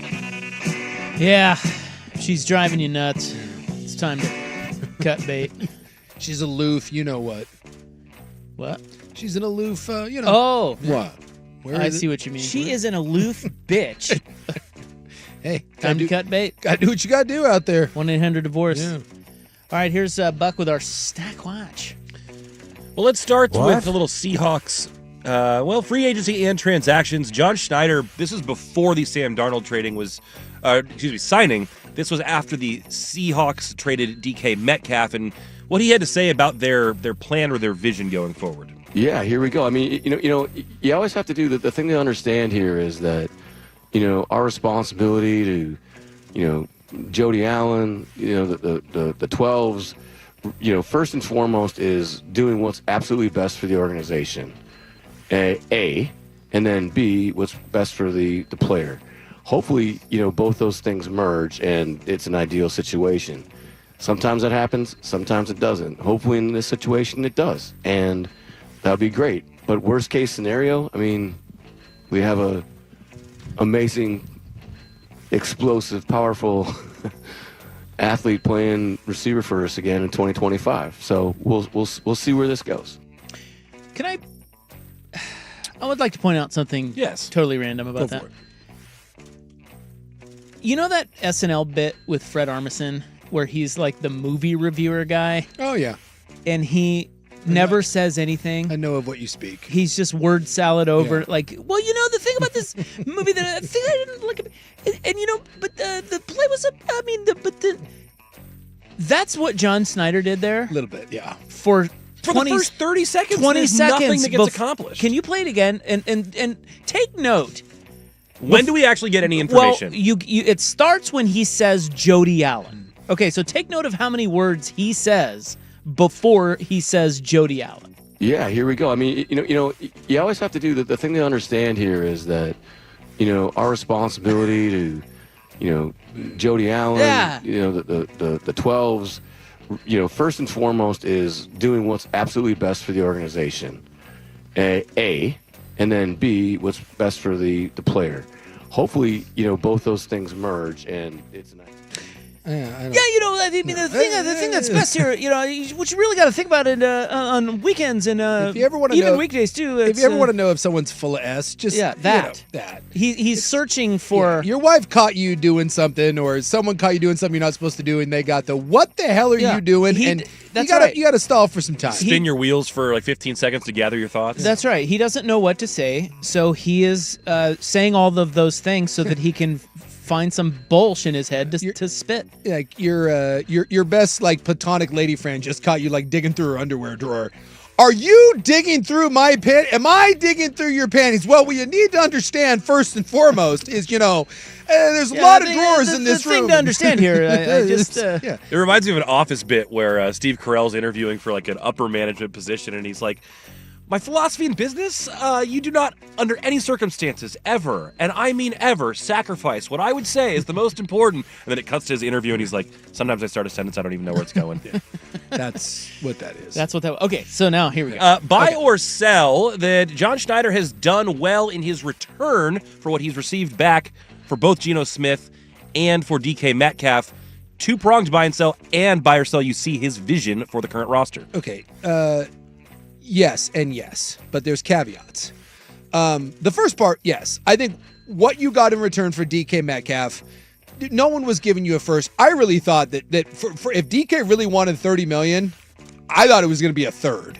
I thought so too. I can't believe someone gave a second and then paid him $30 million. Have fun with that, Pittsburgh. Good luck. You got a third for Geno Smith. Solid. And I think Geno is a better quarterback than Sam Darnold, but that's me. And then the vision for the future, yeah, I can see it. I don't have to agree with it. I agree with the vision of what they're doing from a defensive standpoint. I agree with the vision of DK Metcalf not being worth $30 million taking up my cap. Do I agree with the vision of Sam Darnold and you've done nothing so far? When you've watched a lot of teams aggressively rebuild their offensive line and so far you've done nothing, that I don't agree with. Do I see their vision? Yes. I just don't agree with it. So yes, caveat on the second one. And I really still will bet a good chunk of money. Third or fourth round, a quarterback will come off the board. This will be a Matt Flynn, Russell Wilson situation. You pointed out, Rob, after the combine, Schneider talked about how he was impressed with some of these quarterbacks, and you could feel a little kind of pickup in his step. And the Darnold contract, whatever, you can get off this thing in a year, 2 at the most. There will be competition for Sam Darnold. This does not mean that Darnold is the starting quarterback in Seattle for years to come. Well, I buy the first part that I think he got a good return with a second and a third for Geno and DK because I wasn't high up just personally on either of them. So that's good. So I'll buy that. But I'll sell that I see his vision. I don't really get what he's doing at quarterback. Why? So if I agree with you, they'll probably draft a quarterback. Okay, so why are you paying $36 million to Sam Darnold? That makes no sense. They've never been willing to admit that they're in a rebuild. Well, that's a problem. John Schneider. That's a problem. Yeah. And I think that, if you're going to go the rookie route, one, there's no guarantee your rookie isn't your day one starter. Yeah. Okay, but if you don't want that, get somebody in there that's way cheaper and on a shorter deal than 3 years, $110 million. I would have been more inclined if you would have asked me. I think I would have rolled the dice like what the Jets rolled the dice with Justin Fields than I would Sam Darnold. But there's plenty of guys out there. That's just me. You could have gone with, but I don't know. Darnold seems like they're kind of lying to themselves a little bit. Because I don't think Darnold is anything north of Geno Smith. I think they got a worse version of Geno Smith, but that's just me. And he's not any. If you think he's south of Geno Smith, he's not that far south of Geno. So it's the same guy. Yeah, but you got to pick and $9 million less. Okay, whatever. I don't see the vision of the quarterback thing, but maybe it will all come into focus soon. Well, this name came up a little bit earlier, but Aaron Rodgers still without a landing spot, and our buddy Mike Yam asked former Seahawk Michael Robinson about that on the NFL Network. For Aaron Rodgers, best fit for him, who do you have? Oh, man. Kleiner he got in that big house he got, that's the best fit. The couch, man. What you doing, Aaron? You done made almost $400 million in this league, bro. You got the championship. You're one of the all-time greats, man. You're great in the media. I'd love to see you with a podcast or something. I think you'd be very entertaining.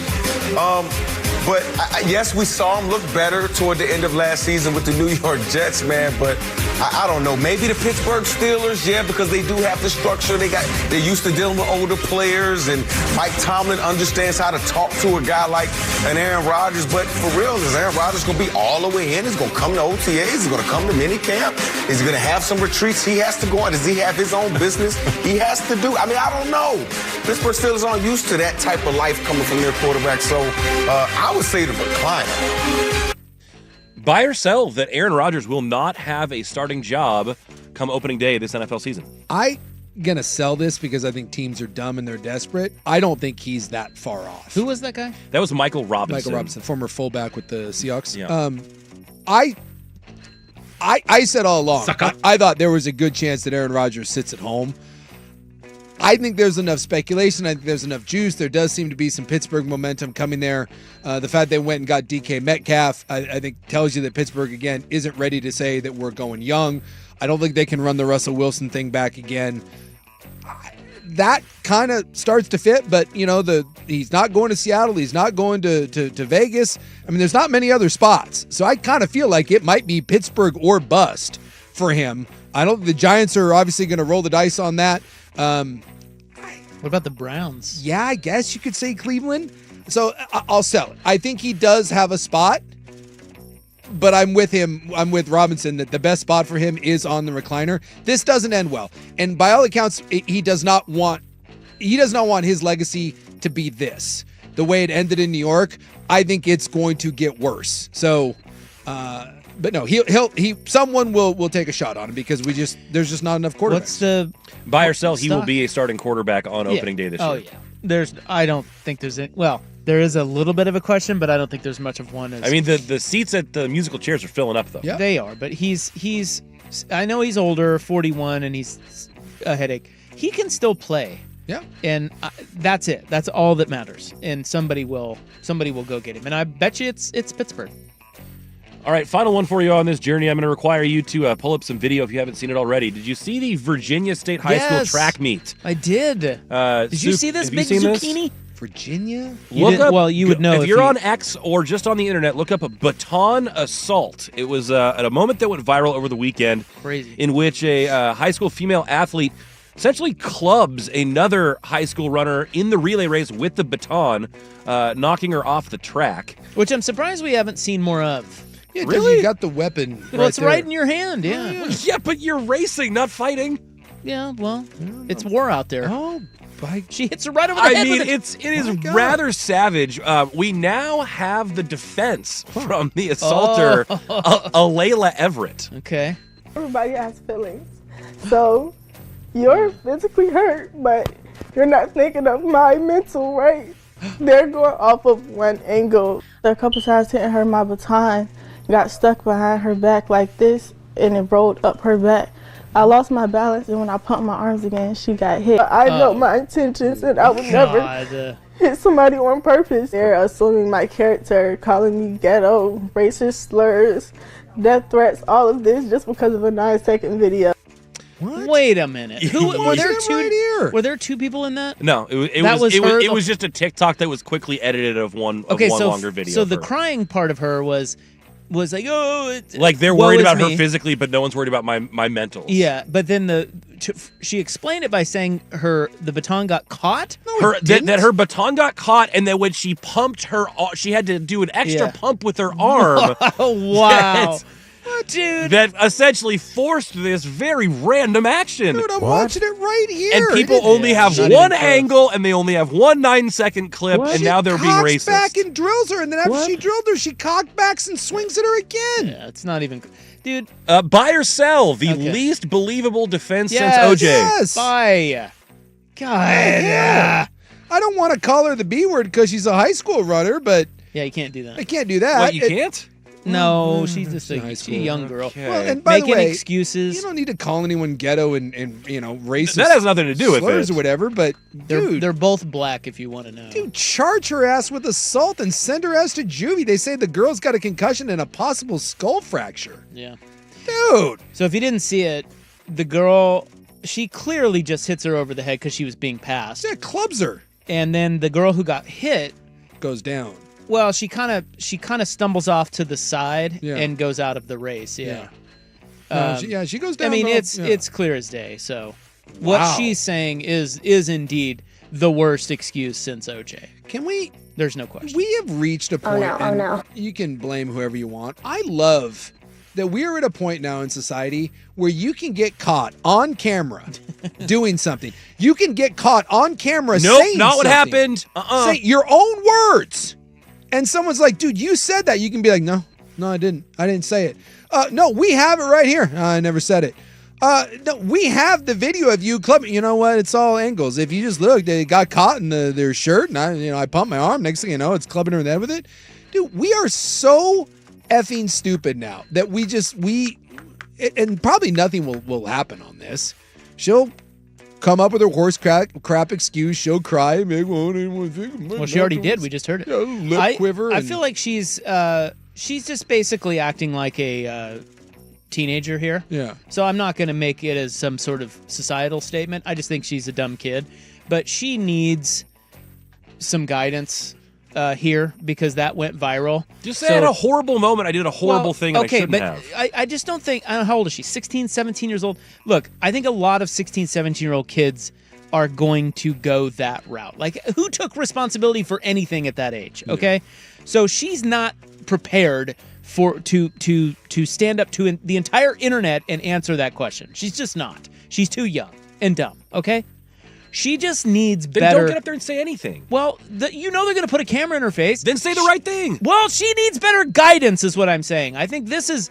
Whoever allowed her to get up there and say that's, to me, the worst thing than the kid. A kid just being a dumb kid. But can I also say, while I understand the whole dumb kid thing, I am so tired of someone being like, well, they were a kid. No, okay, you're not 12. You're in high school, so you're 16, 17, 18 years old, and you possibly crack someone's skull open. because you lost your S over losing a race, guess what? There's real consequences. You gotta own that. Her ass should never run in a high school track meet again. Sit your ass down. You don't get to run anymore. And yes, if I was that other family, I would 100% charge her ass. And you're going to have something on your record. You're going to go to counseling, right? I mean, you're not going to prison. You're a minor. Some community service, But maybe. you're going to do some community service. Maybe you're going to spend a month in juvie or something, and maybe you're going to figure some stuff out. This idea that we do this so often with these kids where they do these horrific crimes.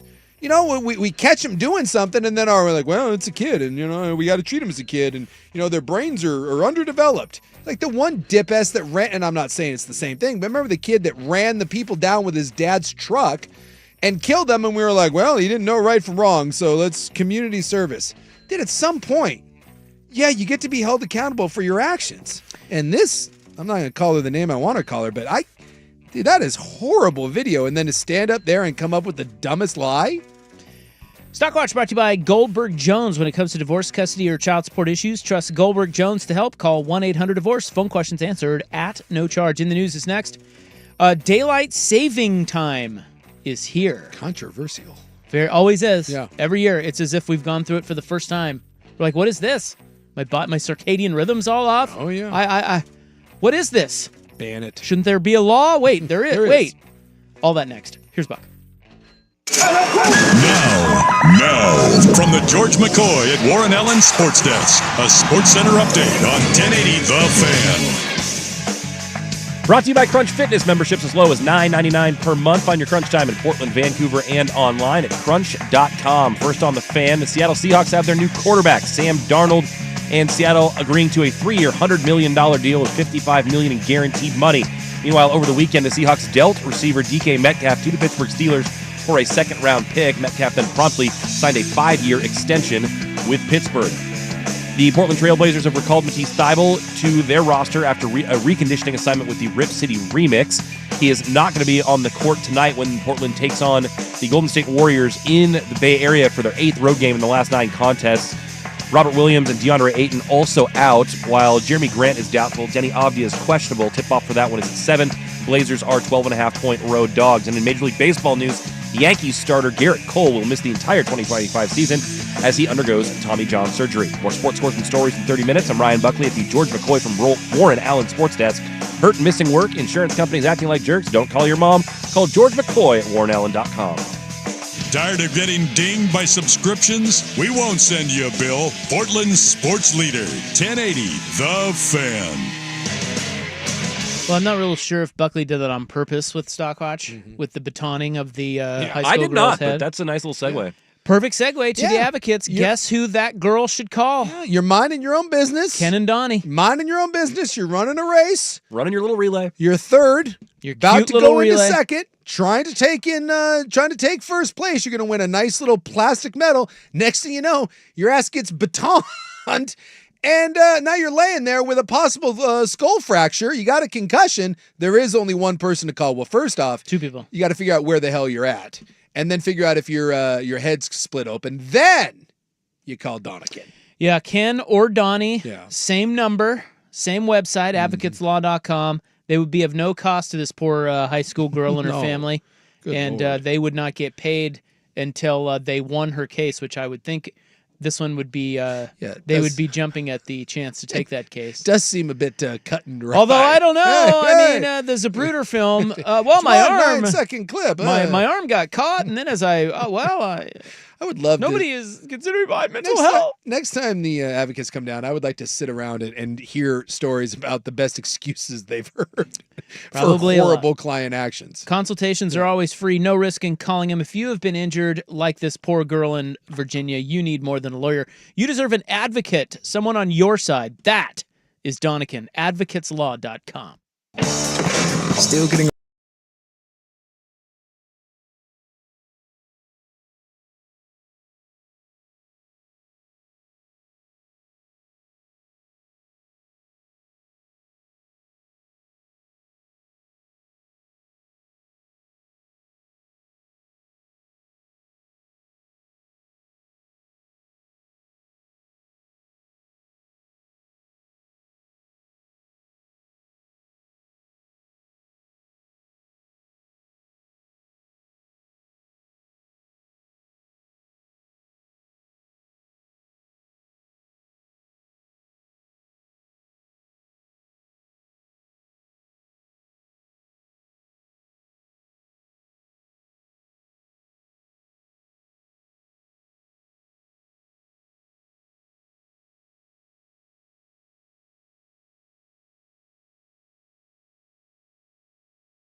It's our radio show. On the radio. Yes. It is March 10, 2025. It's time for In the News. I am your noted newsman. Thank you. Space Force. Yes, Space Force. Are we still Space Forcing? I don't know. No, still... You never hear about that. No. I think everyone got embarrassed the first time around and just kind of keeps it quiet. Maybe they were offered $25,000 severance packages. That's right. We're cutting Space Force from the budget. It's brought to you by the Advocates, injury attorneys at advocateslaw.com. Today is International Lime Day. Do you like the lime? Only in my cocktails. Other than that, I don't know why I would ever need a lime. I guess tacos. You don't put lime in water? No. Ever? I'll squeeze some over a nice taco and then, a garnish on a cocktail or two. A lot of uses for lime. Like what else? Well, cocktails and food. You can put lime in just about any of that. Yeah. Limes are delicious. I'm pro lime. Key lime pie? Yeah, I don't mind key lime pie. Lime or lemon? Pick one now. Go. Lemon. Yeah, I'm taking the lemon. Me too. And that's why the lime doesn't get, it's the bastard twin. It is also Landline Telephone Day. Have you ever explained to your kids what landlines were like? My kids remember the landline. Do they? Yeah. I found out, this was a recent thing. I found out 2 people that I know still have landlines. I was like, oh my gosh, you're the one. Got two buddies of mine, and they were a little protective of the landline when I was making fun of them. I think they were a little bristly. Well, why do they have a landline? Like, what is that? What was one they needed the landline for? This was about a month ago. I had this discussion. One of them didn't have a reason other than you just was old and chaotic. The other guy had some sort of reason for having a landline. Like he had to have it in order to have something else. And I don't remember what it was. But either way, he bundled it with his internet or something? Something like that. He needed the landline for something or other, or some sort of necessity. But I asked, do you still have a phone? And he goes, yeah. There he has 2 cordless phones that are in there. And cordless? And you can't. And he said sometimes his wife calls him. If he calls and doesn't pick up the cell phone, she will call the landline. And I was like, oh my God, the landline's still there. Man. Yeah. My parents are 82 and they don't even have a landline anymore. No. Oh, that's what it was. He has a landline and his father has a landline. Now his dad's an old and they live out in the country. And I was like, all right, I get it. The landline cell service up there was a little spotty and they're old. Yeah. His parents and they've had it forever. Yes. The idea of canceling it is. Yes. I mean. But for him, and he's in his 50s, for him to have a landline, there was no, I'm like, really? You need he's like, they still have the landline. Oregonians will need to turn their clocks forward, or already did. Sorry, this must have been yesterday they wrote this. Daylight saving time returned last night. Yeah.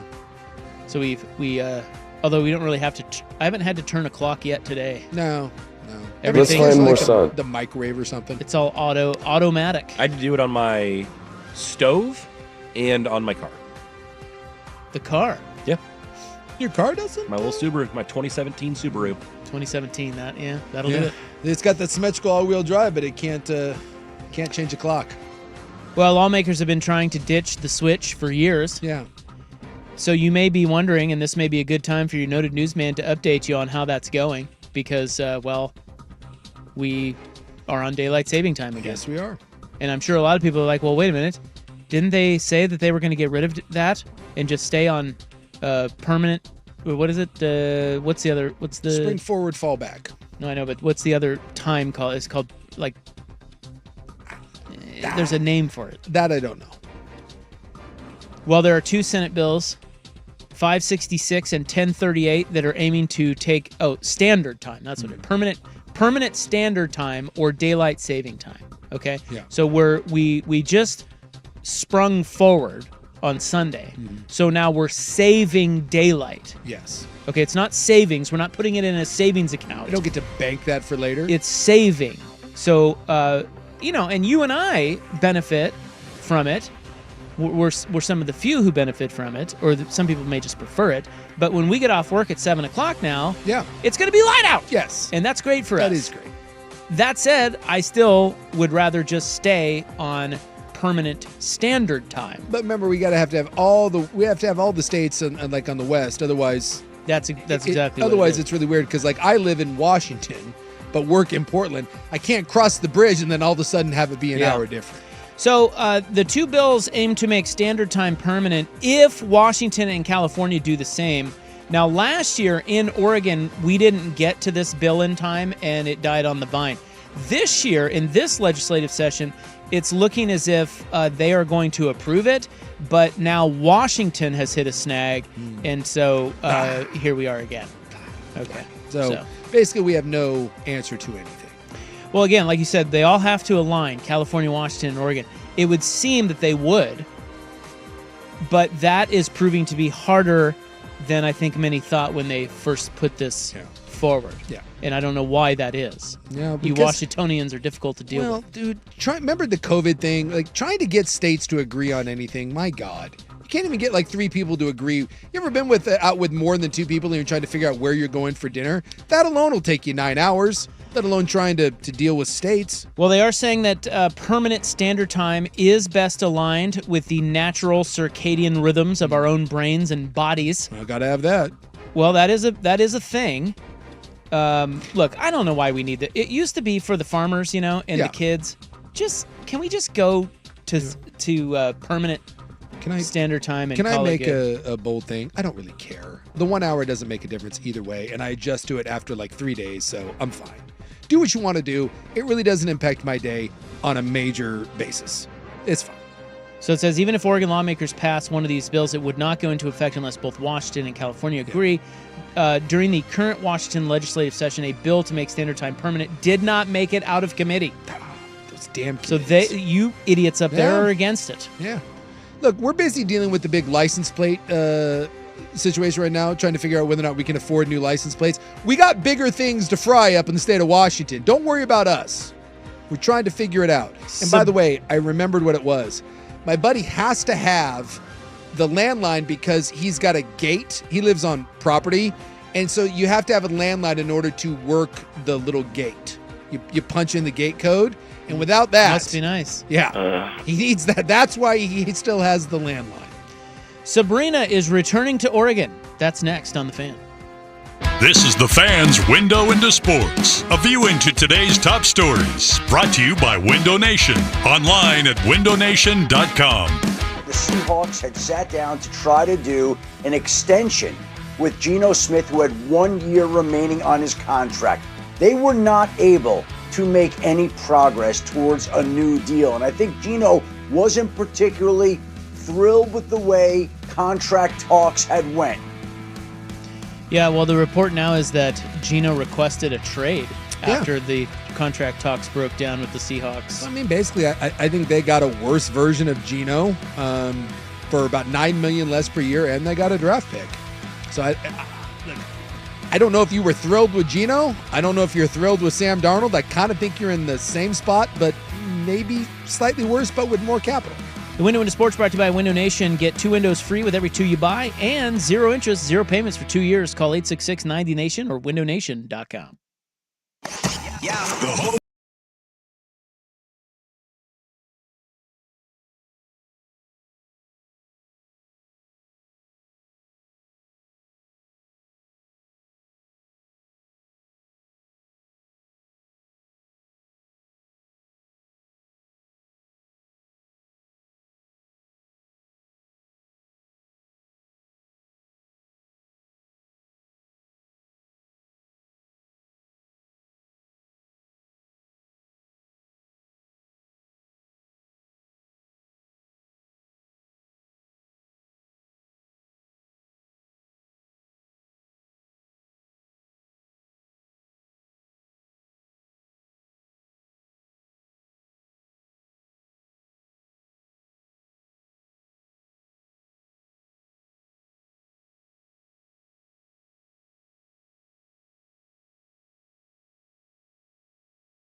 1080 The Fan.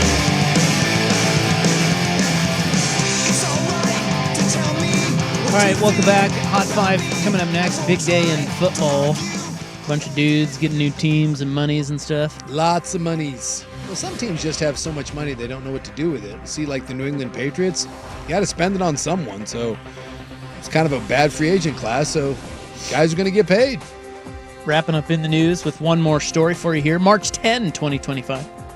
Our friend Sabrina Ionescu is back. I don't know if you know that. I don't. What's she doing? She will get another chance to play at Matthew Knight Arena as the WNBA and the New York Liberty will be here May 12th for an exhibition game against a Japanese league team. I'm guessing they're doing this simply because Sabrina? Is there another reason why it's in Eugene? It's basically part of the WNBA's preseason slate, and because their season starts like right after the NBA finishes, and so they try to generate buzz with players' hometowns and places they've been. Because you know what I love more than regular season WNBA? Exhibition WNBA. Exhibition games. Is the BTJ going to go and root on She's got to be fired up. her brethren? Well, that's tough because she's a Duck. Ah! She's an Oregon graduate. Maybe she has one of those split jerseys. Yeah. I'm gonna go down there and wear my my Team Japan baseball hat and root on the gals from the Far East. I mean, outside of Sabrina, I mean, we don't have any other Duck connections, right, on the New York Liberty, or do we? Can't say I know a lot about. Sabali is on the team. I was gonna say I don't Yeah, know. they traded for Satu Sabali. I don't know my New York Liberty roster. Sabali, sorry, not Sabali. Come on, I should know that. She said, "I can't wait to get back on the court in Eugene with the New York Liberty at Matthew Knight Arena. I've got some great things in store throughout the weekend for my teammates, past and present, Oregon women's basketball fans, the Eugene community, and the SI-20 Foundation. So Duck forever." All right. Go Sabrina. She never said any of that. No. No, that sounds written. That by sounds like the worst quote I've ever heard. by a publicist. Yeah. Well, you know, what are you supposed to do? Yeah, we get the idea. What are you supposed to do? Well, say something authentic. That's what you're supposed to do, Yeah, we get Jason. the idea. That's not the way press works. It's amazing how few people get that. For people. That's in the news, March 10, 2025. The Hot 5 at 5 is coming up next. Big time sports news and stuff on the Fan. Hey, it's Suk. And guys, let's talk about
Now, from the George McCoy at Warren Allen Sports Desk, a Sports Center update on 1080 The Fan. Ryan Buckley with this Sports Center update. First on The Fan, the Seattle Seahawks have a new quarterback, Sam Darnold, agreeing to a 3-year, $100 million deal to head over to the NFC West. $55 million of that is guaranteed. Over the weekend, the Seahawks did deal receiver DK Metcalf to the Pittsburgh Steelers for a second-round pick. Metcalf then promptly signed a 5-year contract extension with Pittsburgh. Former Steelers and Bears QB Justin Fields will be the new quarterback for the New York Jets. He signs a deal for 2 years and $40 million. That's $30 million in guaranteed money. The Portland Trail Blazers have recalled Matisse Thybulle to their roster after a reconditioning assignment with the Rip City remix. Portland is back on the hardwood tonight. It's their 8th road game in the last 9 contests. They're in the Bay Area taking on the Warriors.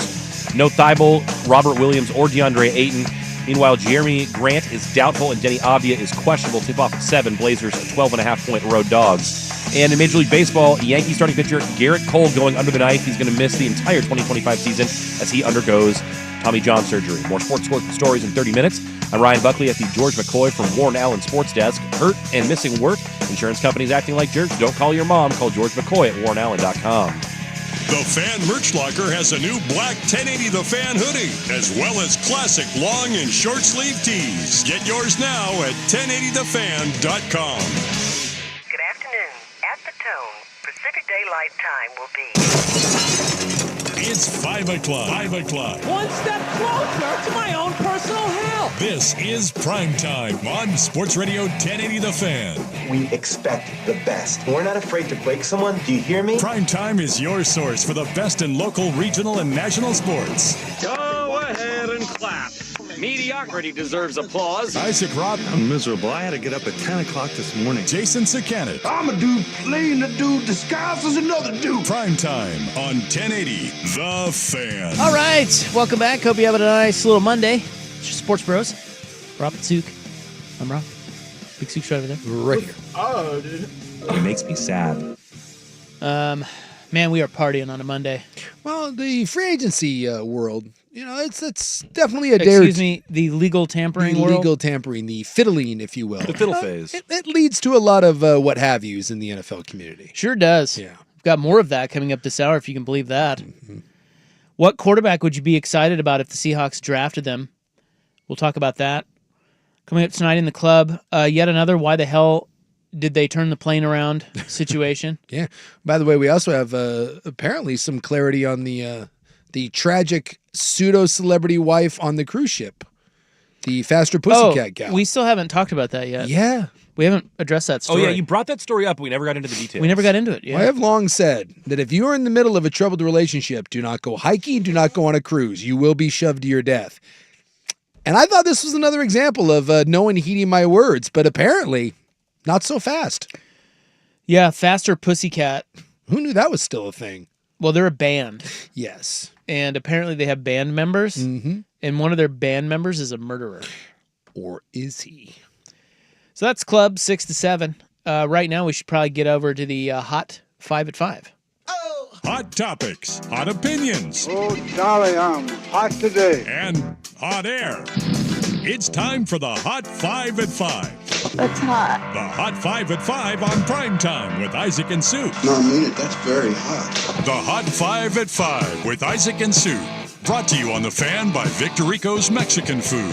Discover Victor Rico's new savory menu items. Order in-store, online, or get it delivered straight to your door at victorricos.com. Number 5. Well, the Ducks are now ranked 23rd in the AP. It's about damn time. They are projected as a 5 seed in the NCAA tournament. West Coast Conference Tournament semifinals are tonight. Pepperdine, St. Mary's, San Francisco, Gonzaga, both games later. You know, the West Coast is one league that changed its format to favor the top teams. So Pepperdine's already won 3 games in the tournament, including beating Portland and beating Oregon State. This will be the first game of the entire tournament for St. Mary's and Gonzaga. Yeah, there's some of them. I forget. There was a small conference that the number 1 seed doesn't have to play until the championship game. I want to say it's the Sun Belt. It's somewhere down there. Yeah, they just said, hey, we're advancing you because they want the regular season to be weighted more in these conferences where only one team is going to get a bid. Portland State hasn't been to the big dance since 2009 with the boner. tonight they play Idaho in the third round of the Big Sky tournament. The Ducks open with what? Indiana, right? Big Indiana, 10? 9 a.m. Thursday. Yeah. So Brock was hoping to make it a Number 4. 4-day work week. It wasn't going to happen. Yeah, because even I was hoping. Because even if they I think win we and all play were. on Friday, that will also be. They're in the upper bracket, so they're early 9 a.m. game. both days. LeBron is hurt now. He's out 1 to 2 weeks with a strained groin. Yeah, he says it was concerning because that's what he did last year when he missed the extended time. He said it did not feel anywhere near as bad. So the old reevaluation. Lakers lost in Boston on Saturday. Blazers suddenly suck again. They've lost 4 of 5. They are at Golden State tonight. Jeremy Grant, doubtful. Denny Abdia, questionable. Steph Curry accepted a new gig today. You see that? He left the Warriors. What's he doing now? He's gonna be the assistant GM at Davidson Basketball. I thought it was a better deal. It's pulling. Who was that? That Woj, right? To left to do that at his alma mater. Yeah, St. Bonaventure. Yeah. Now Curry's still going to be a Warrior. I was just joking. But he is going to be the assistant GM of Davidson Basketball. They're saying the first active player in U.S. pro sports to also be an NCAA administrator. Is this just code for I'm going to try to raise money from my rich friends to give to Davidson? I think that's right. And I It's might exactly what it is. I might pitch in a little bit in the offseason here and there. I'll get on a Well, call no, or two. he said he and is it Aisha? He said they were going to start a fund to help Davidson NIL. Yeah. So what this is him saying, look, if I'm going to put up, start a 10-figure fund. Yeah, give me something. You're going to give me control of it, you little bitches.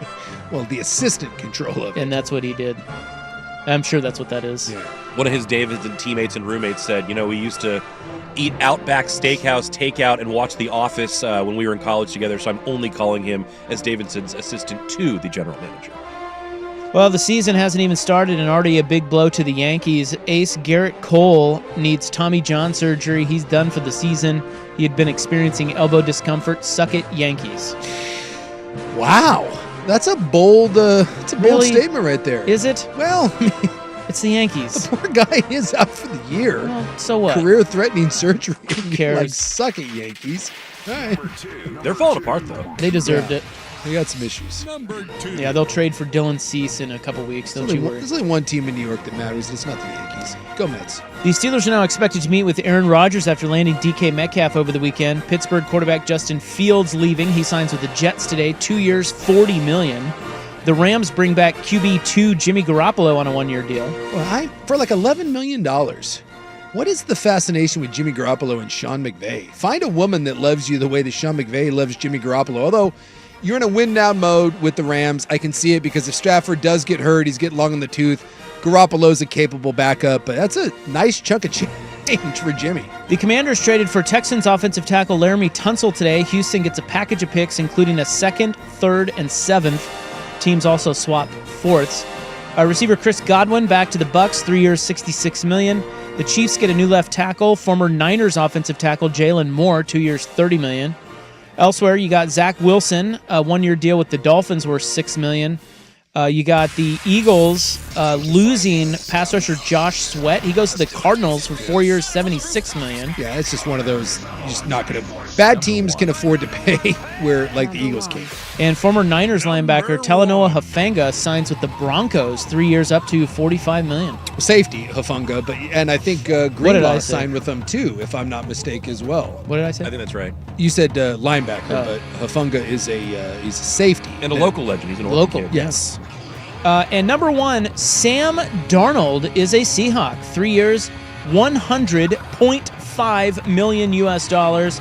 Pays him over $33 million per season. Reports are now that Geno Smith was offered over $40 million a year for 2 years, but he turned that down and then requested a trade. Yeah. So, so it sounds like the Seahawks kind of had to move on from Smith, and Darnold was their backup plan, I guess. Well, I mean, I think largely they're relatively the same player. I think Geno Smith is a better version of Sam Darnold. I think he's proven it. I think he's played behind a terrible O-line and still been a solid player. I get where they're going with Sam Darnold. My fear for Seattle is that Sam Darnold has only had one remotely successful year in the NFL, and that was with a very good O-line, a solid run game, arguably the best combo of receivers in the NFL, a Pro Bowl tight end, and a great scheme with a top 3 or 4 play caller in the NFL. none of those things exist in Seattle, and you're bringing in someone who is one of the worst quarterbacks against pressure in the NFL and putting him in a system. Now, granted, new offensive coordinator wants to run the ball more. We'll see what happens with their line, but a place in Seattle over the last 3 years that Geno's had to play in, one of the worst pressure situations in the NFL. So if you're a Seahawks fan, I get where this seems a little odd, but again, once he decided that you couldn't get a deal done with Geno Smith, I don't know where else you were going to pivot. I mean, I guess you could have gone the Justin Fields route, which would have been cheaper. So basically, you got an extra pick and $9 million a year in savings to go from Geno Smith to Sam Darnold.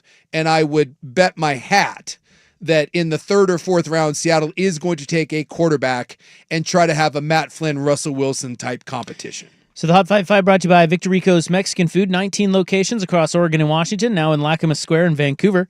Find a location near you at victorricos.com. When you think of flavor, think of Victor Rico's. Let's talk about the Seahawks' new quarterback. And who would you be most excited about if the Seahawks do draft a guy?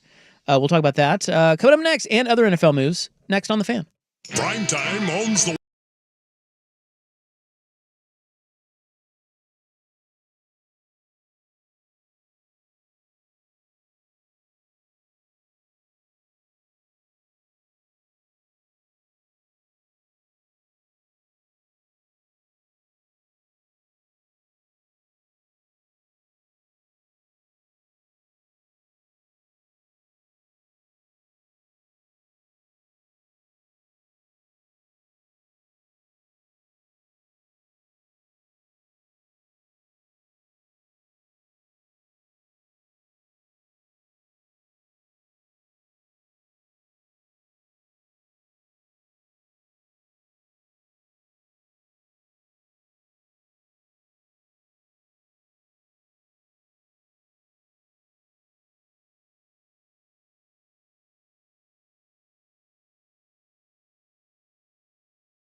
We hardly knew ye, DK, Gino. Yeah,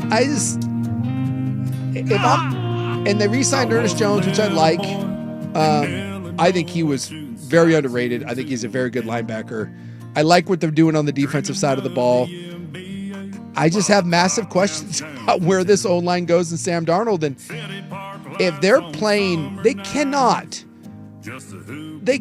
roll out this offensive line with Sam Darnold and expect good results. That's the part that I'm struggling. So we'll see what happens in the draft. We'll see what happens in the rest of free agency. But, a lot of teams have rebuilt O-lines this offseason.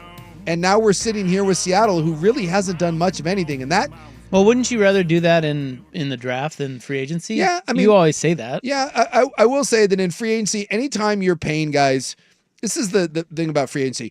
You're paying third-rate guys second-tier money, second-tier guys first-rate money. Almost never is there a first-tier guy that's in free agency. But I mean, you did see teams get aggressive, and yeah, Tunsil, that was a trade, that wasn't free agency. I know, but and you see it like the Lions, or not the Lions, but the Bears have completely rebuilt. They went and traded and free agency. They got 3 new pieces, and by the way, massive upgraded pieces in the interior, 2 guards and a center. Well, Chiefs did it too. Chiefs did it, so it's like I'm not one of those guys that says that free agency is the end all to be all. I think we make way too much out of it.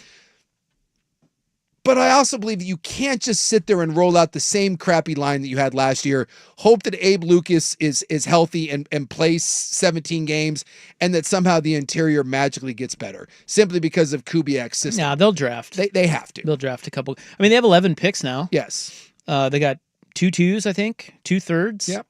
And so this is, look, Plenty of picks. Schneider wants more bites at the apples, and if you look at what he's done in his tenure there, the guy has done a great job of finding players in the draft. The one position that he can't seem to figure out is offensive line, and maybe Cross and Lucas are the answers there at tackle, and so maybe that part you get right, and you hit on 1 or 2 guys, and maybe this is different with a new run scheme. So I'm cautiously optimistic about Seattle.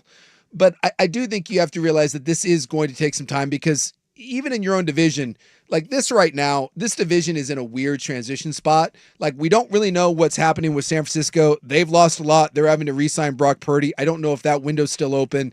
Arizona is a couple years away. They did some stuff today, but Arizona doesn't particularly scare me. But the Rams are the team. The Rams are the team to beat for probably the next 2 years. So if you're Seattle, you got a year or two to kind of figure this out, and hopefully when the Rams kind of transition out of Matthew Stafford, hopefully you're ascending. But for the next 2 seasons, it does appear that this is the Rams division. What do you think about Cooper Kupp? He could be cut. Yeah. If they don't trade him. Yeah. So if a trade partner, and they got Devontae Adams, they already signed Tutu Atwell for a bunch of money, which I don't particularly get. Again, third slot receivers now are getting $10 million a year, so whatever. But yeah, Cooper Kupp is available, but Cooper Kupp's not gonna. He'll want to go to a contending team. He'll go and be a 2 or a 3 somewhere else. And I mean, if you're the Rams, going and getting Devontae Adams, who is not the Devontae Adams of old, but I still think he's the 2. I think Puka Nacua is the 1, but he's a 2 that can play on the outside.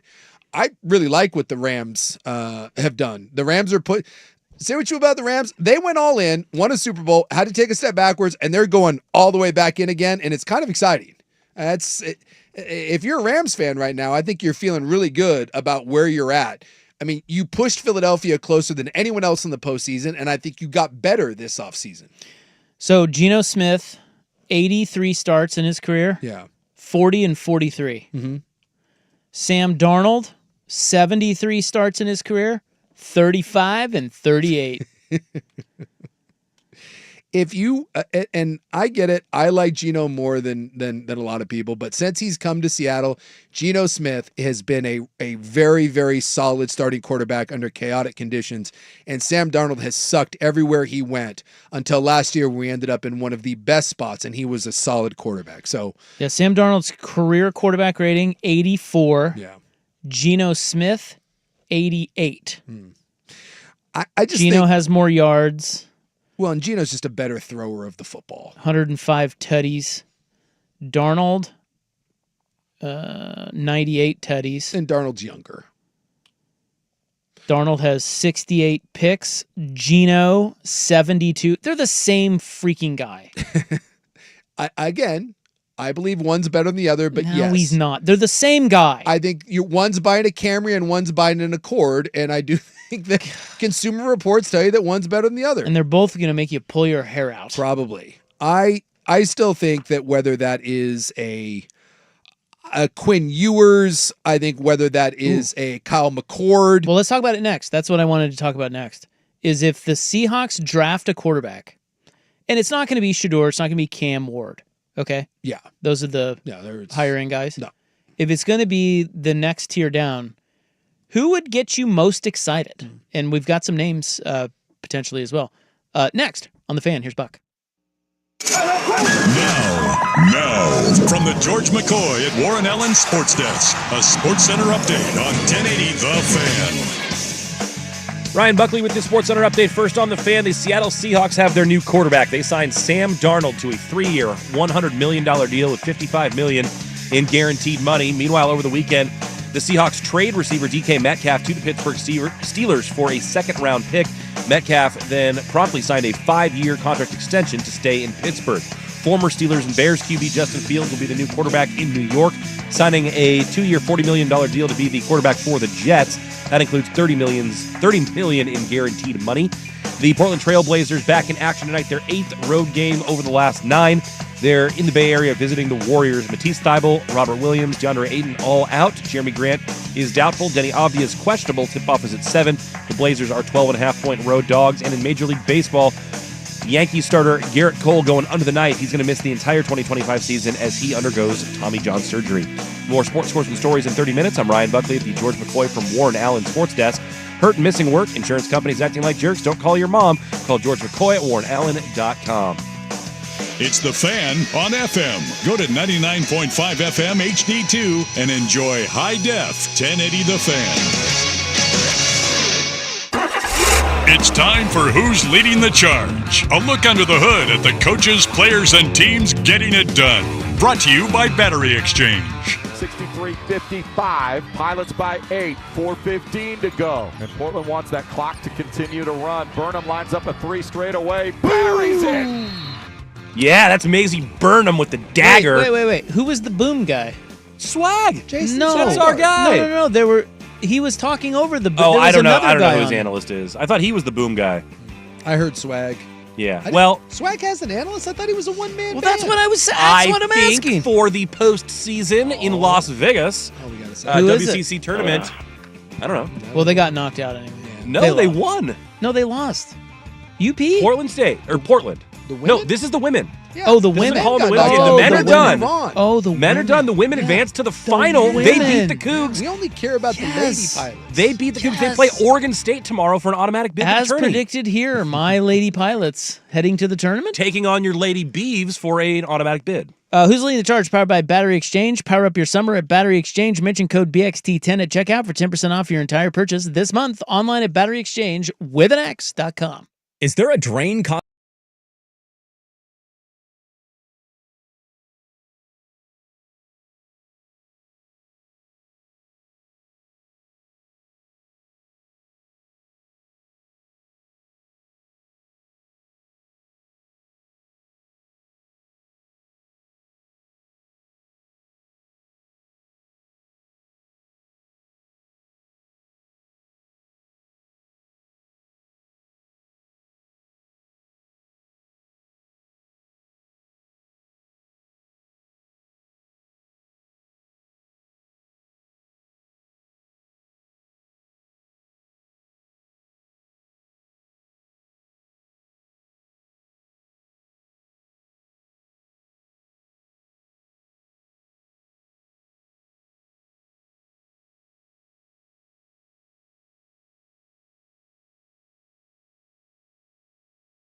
1080 The Fan. Well, it's an interesting year in the draft for quarterbacks.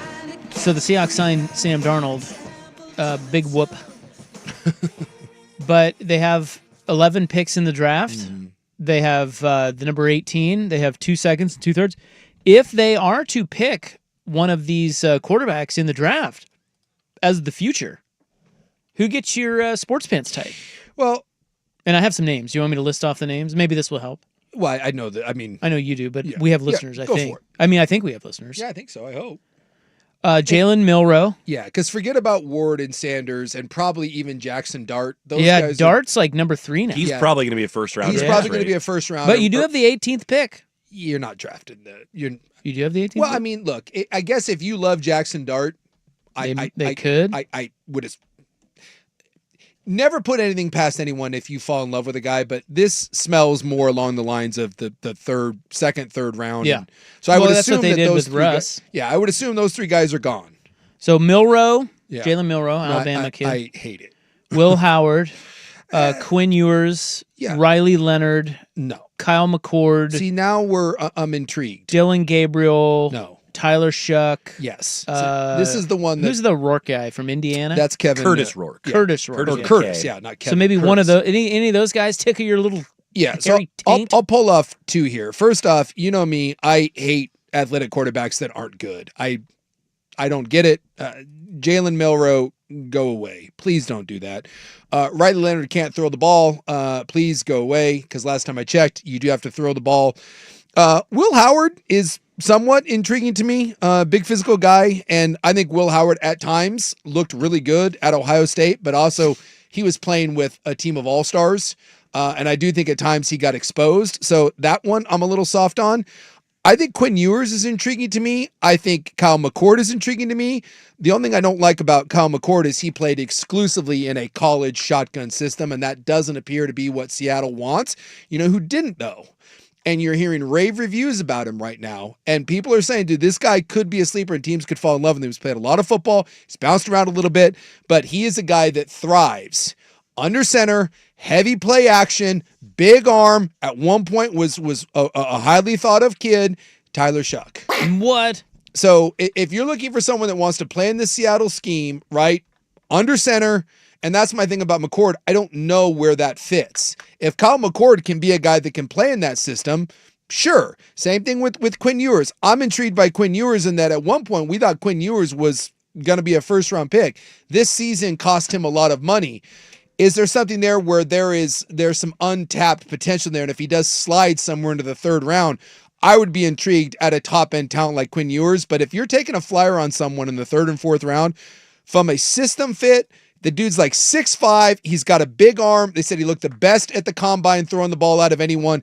And he plays in a system that is exactly what you want in Seattle. And he has those strengths, and you're not going to have to teach him how to do it. And he's a guy that you can bring along slowly. I think Tyler Shuck is a name that I would circle with this new Clint Kubiak system that I would be intrigued by if I'm Seattle in the 3rd or 4th round if he falls to you. He had a good year at Louisville, didn't he? Yes. Yeah.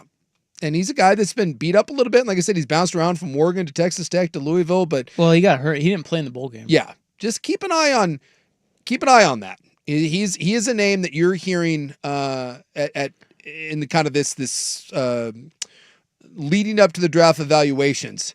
And when you listen to Schneider, remember he said that there was that clip out there where he was like, hey, I didn't really think anything about these guys, but hey, all of a sudden you could hear a little pep in his voice. And Shuck's the sort of guy that you can talk yourself into when you see him, you see the physical tools, and then you see the style that he plays. And it's not like he's ever played amongst elite talent. That's the sort of guy that a GM can talk himself into. Yeah. And if the cost isn't that high, then it's like, oh, well, if we get him in the 4th or 5th and he doesn't pan out, no big deal. Yeah. Right. You're not having to pay a high price for And it. you know what? He looks like a quarterback too. The only thing with him, and it's totally unfair, is I just think of nothing but the Oregon times. Yeah. And I'm like, that makes me that's Cristobal. Well, yeah, that's true. But he was young. Like, that's so unfair. Yeah. But that's what I think he was in a bad offense. Yeah. And this is what But he also transferred 3 times. Yes. Yeah. From Oregon to Texas Tech. Then again, Tech so is every kid these days. Yep. So it's just one of those. And by the way, this is all a flyer. Like someone said, I'm still blown away. You think Seattle's looking to take a QB in this horse-esque draft. If you do not have a quarterback, you should be taking one in every single draft. You got to be holding lottery tickets here. Yeah, like I get it. You're not wasting first and second round picks on guys you don't believe in. But at the end of the day, you need to take as many bites at the apple as humanly possible. Because while most of the elite quarterbacks do come in the first 10 to 12 picks, and that's going to be, obviously that's going to be where your Josh Allens go and your Justin Herberts and, the Lamar Jacksons and all that. But you do find the Dak Prescotts, you do find the Russell Wilsons, you do find the Tony Romos, you do find the Brock Purdy's. I'm trying to think of who else is kind Tom of Brady. Yeah, that don't you find Tom Brady's in that Tom Brady guy? And so I think when you're taking someone in that fourth round and you're going to take a flyer, Jimmy Garoppolo, for all of Jimmy's crap, I believe Jimmy was a fourth or a fifth round pick in New England, and Jimmy ended up one throw away from winning a Super Bowl in San Francisco. Jimmy Garoppolo is not a bad quarterback. Was he elite? No. But again, you're taking shots at that. And if you're Seattle, you do not have your future franchise quarterback on your roster. He was end of the second round pick. Who was? Jimmy Garoppolo. Oh, Jimmy was the second. I thought he was later than that. 62nd overall. But that's, and by the way, they had this guy by the name of Tom Brady, and even they were like, hey, we want another crack at this. And then Tom kind of forced him out. They thought he was going to be the next Tom Brady. So you just do yourself a disservice if you don't have the quarterback in the room. You should be taking shots. And that's when I like the idea of either huge upside, unfulfilled potential, or in the case of Brock Purdy, like what San Francisco said, here's a guy that's played a lot of football. Here's a guy that we think maybe not have all the physical tools in the world, but he plays in a system similar to ours. We think it kind of fits. We think he can mold him into something. He's an adult in the room, and that's where I think you can talk yourself into someone like a Kyle McCord, or for me, because the system fit. Like, you may look at the film of McCord, who had much better numbers, but also remember he's playing exclusively out of the gun in Syracuse, and it's like one step balls out of his hand. I don't know how that translates into this run-heavy system that Seattle's going to run, but Shuck does. So maybe you like McCord a little bit more, but the fit of Shuck is better, and so, hey, we're taking a flyer. Chances are neither guy plays for us. Give me the flyer on the guy that fits what we're looking to do. Do you think that if Tom Brady died in a fiery car accident and Jimmy Garoppolo took over in the height of Bill Belichick, that Jimmy G would be worth a couple extra $100 million and we would think of him completely differently? Maybe not, but I don't think it's ridiculous to think that they could have won a lot of games and maybe even a Super Bowl with him, because that was a really well-run team. And Jimmy, for all of his flaws, Jimmy proved that he could get to the doorstep, like right there. And this is the crappy part. Again, was it Emmanuel Sanders? That's right. Emmanuel Sanders that he overthrew. Like half a yard. And Jimmy Garoppolo is because that was a big time throw. That wasn't like a 10-yard ball. No, that was like a 30-yard seam route type deal. Half a yard. And we talk about Jimmy Garoppolo completely different. If Brock Purdy just gets his right guard to not be a jackass and block someone, we may be talking about Brock Purdy being a Super Bowl champ, but it's not the way the cookie crumbles. Yeah, I just wonder if Brady, something happened to Brady and Jimmy G just was the next Tom Brady like they had planned. Yeah. I wonder I just wonder how good he would be. Feels great, baby. He probably would have been hurt and there was limitations, but yeah. Well, that's what they said about Tom. Yeah. It's I don't see many limitations. Nope. At this point. And I, you can't sit there and rely on finding a Brock Purdy or a Tom Brady or a Tony Romo, but when you don't have one, keep trying. There's nothing worse than someone that has a middle of the road quarterback. Derek Carr, I think Tua falls into this conversation, and I like Tua, but anyone that isn't a top 10 to 12 quarterback, like solidified, plant your feet, you should always be looking to bring in someone into camp and take a look, because you never know when you're going to find. Again, Russell, the best example of this is probably Russ. You sign Matt Flynn, and you're like, okay, Matt Flynn, we've seen him play a couple games in Green Bay. We like Mike Flynn. We're going to give him a decent contract. He's going to be our Geno Smith. He's going to be our Sam Darnold. Oh, we like this kid out of Wisconsin and North Carolina State. Oh, we'll see what happens. Doesn't have the biggest arm, right? Not the biggest guy in the world, but he's a good kid, good head on his shoulders, good program. You bring him in, and then a month into camp, you're like, God, I can't believe this, but dude, that's the better version. And you get a Super Bowl out of it, and again, one bad dumb decision away, and you got two. All right. Well, that's enough Seahawks talk. Draft linemen, Seattle. We don't talk a lot of Seahawks here, but good ones. Big day for them. Let's talk about Miss Sucky. Oh boy. Do you know what that means? Yeah, I do. Unfortunately, someone made speaking of terrible decisions, you got to look in a mirror. It was rough. That's next on The Fan. It's time for a Ducks Report, the inside story on Oregon athletics. Brought to you by Mods PDX. The future of building is here. No, you'll be excited about this one. Oregon softball set a record today. They scored 15 runs in the first inning. What? They won 22-4 over Abilene Christian. They gave up 4, though? That's right. Paige Sinicki hit a grand slam and had a career-high 7 RBI. Only 4 against the powerhouse that is Abilene Christian. I don't think you're giving the Lord enough credit. They had Jesus on their side, thank you. It was a local grade school day. There were 6,000 elementary school kids in attendance to see the beatdown. And they were bored after half an inning. Yeah, they thought it was unsportsmanlike. Isn't there a mercy rule in softball? I think they got there, yeah. But I think you have to play like 4 innings first. Mods PDX, the future of building is here. If you're considering new construction and want it done right and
Hey, we have basketball party to tell you about. Ow.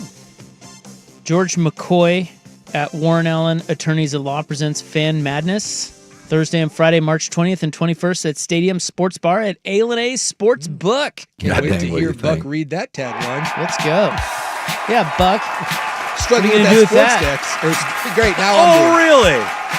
God What's he bless struggling him. with? The sports The bulging decks. sports desk? Sports. I'm going to go to your mom's house. I'm going to call your mom. Don't call your mom. Call George McCoy at WarrenAllen.com. Well, listen to this. Make every buzzer beater, bracket buster, and Cinderella run mean more at A&A Sportsbook. By gambling. And by the way, that would mean more. All the local shows will be live, including us. It's also brought to you by Coors Light and video only.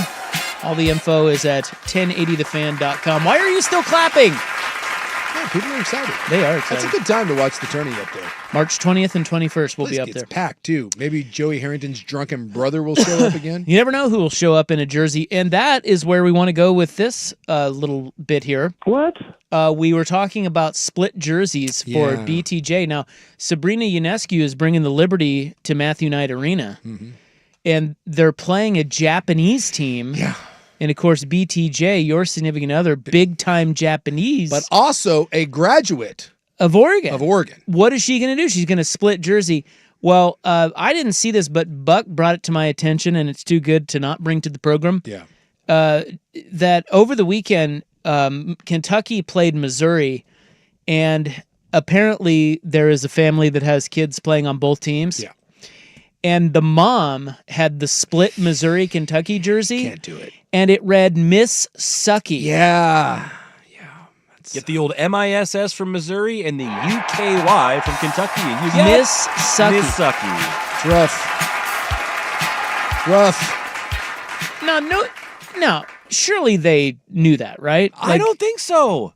Then why didn't the dad wear that one? I don't know. You gotta.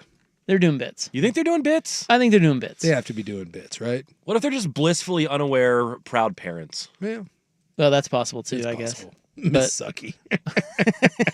I mean, that's great. What if the, Wong. How about this? What if the dad knows and the mom doesn't? Wong? Yeah, the dad's like, here you go, Dad babe. gets what's going Got this on, for you. and it slides right by, and he's like, "Oh, this is great." And then his would have read Ken Murray, Kenuri, Kenturi, which is nothing. I mean, who cares? But Miss Sucky. I mean, yeah. True story. Good times. I love things like this.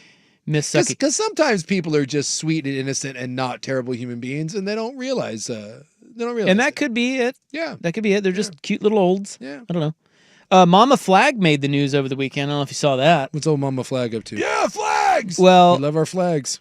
Josh Flagg was playing at North Carolina with Cooper Duke. Flagg? Or I'm sorry, what did I say? Josh Flagg? Who's Josh I Flagg? have no idea. His brother is a.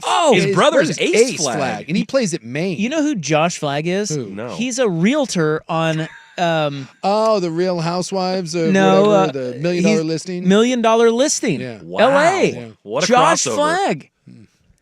Well, anyway. Boy, that tells you what you're watching at night. Oh, I And love what's that. on your mind? Dude, the real estate shows get me every time.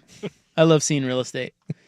There's one in New York that's just bananas. Look, hey, by the way, I have reality news for the club. Turns out a former teammate of mine is knee deep in the reality wars now. He's a reality TV star. Who's that? One of my quarterbacks. And fun fact, also someone that I've punched. His name was Brett Ingeman. And his sister was one of Larry King's wives. I think it was his last wife. And then he married a Real Housewife of Salt Lake, got divorced, and now he's married to one of the Secret Lives of Mormon Wives gals. Secret Lives of... That's a show? That's a show. Where I think like the Mormon wives like do wife swapping and stuff. And he's married. So he was married to he's been married twice now to these salacious kind of. So he just wants to be on reality TV. I would assume so. No wonder you punched him. Yeah. Well, no, he got mad because his sister was like 50 years younger than Larry King. when they got married. And so, that was kind of a fun little bit. He did not think it was very funny. And so he did he's going to stand up to the bully thing. That didn't work out well. So what number was his sister in the Larry King? I think like number 5. It was like 4 or 5. And out of what, 10? I don't know. How many times was Larry King married? A lot. Her name, I think believe, he was married 7 times. Oh no. So you can look her up. I think it's Sean King. Whatever. The maiden name would be Ingeman, but I believe Sean King was. Yeah, she was married to Larry King. Spouses Frida Miller, Annette Kay, Aileen Akins, Mickey Sutphin, Sharon Lepore, Julie Alexander, and Sean Southwick. Yeah, so that would have been her. She was the last Larry King wife. Oh, wow. There you go. They were married from 97 to 2019. Yeah. Does that mean she gets all the dough? I don't know. 22 years with him. I guess she does get all the dough. But She's the last one. But they got hitched when we were all at BYU together, and so it was kind of fun. How old? Do we know how old when all that went down? Let's see. Because she was a hot. That was 97. Yeah, Sean Ora Ingeman. Yes. And yeah, she looks like she'd be on like Falcon Crest. Yes. She has that very rich, regal, plastic surgery sort of thing. What's the age difference there? I'm trying to find her age, and I'm struggling to do so. She's pretty. Yeah. So she was born in 59. Whoa. And they were married in 97, so she would have been 38 when they got married. That maybe not as bad as but he was still probably like in his 60s or something.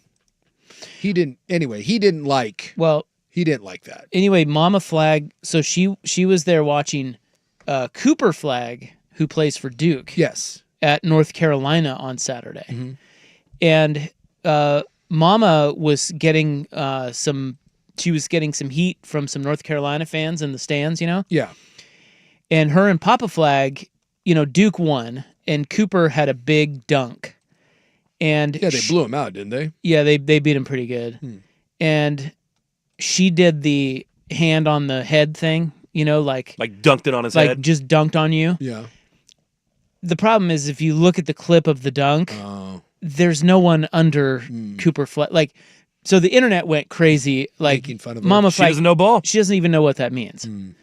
Well, she had to issue it went viral. She went viral. The whole thing apparently was a wild scene in Chapel Hill, and she had to issue a statement. Would you like me to read you Mama Flag's statement? Why do we feel the need to issue statements all the time? Because basketball is the softest sport on the planet. Right. What did Mama Flag say? But I feel like she doubles down here, and I'm here for it. Let's do it. I want to apologize to anyone who was offended by my language that was caught in a celebratory moment. I do realize it wasn't my best look. However, if you actually know me and are a real friend of mine, you weren't shocked.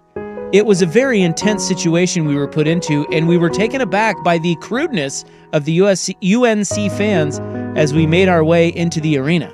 They continued to harass us, which, with much worse being spewed in our direction, as well as at our 18-year-old son and his teammates throughout the entirety of the game. Notice how she put that he's 18 on there. Of course. Please, reminder, he's just a child. Won't someone think of the children? The celebration was a moment of being so proud of our kid and also a big FU to the entire Carolina fan base for being classless a-holes. Oh! If you are a UNC fan and didn't like it... This is real? Tough S. Better luck next time. No. You got Go ball sacked. Duke. That's No, not real. this real. Look it up. No way. Look it up. That sounds like two different things. That has Ferentz energy written all over it. No way. Look it up. If that's true, Mama Flag became my favorite parent. Why go through the rigmarole of the first part of the apology if you're just going to get to F you, Carolina? Hell yeah. Seriously, look it up, dude. It's real. Huh. She said that. By the way, Sean Engelman was 32 when she married a 50-year-old Larry King. That's not bad. 28, right? 28-year difference. Dare I say for Larry? Wait. You 18. said. Hold on. 32 We're and bad at math. You said she's 32. And he was 50? And he was 50. Yeah. 18 years. Wow. That's nuts. That's not right. There's no way. Wait a minute. You're saying she was the last? No. It says right here, 26 years older than his ex-wife, Sean Southwick. 26. Okay, but you're saying that she was the last one? There's no way he was 50. No. I think they got married and then divorced, and I think they got remarried. Oh. Yeah, right here.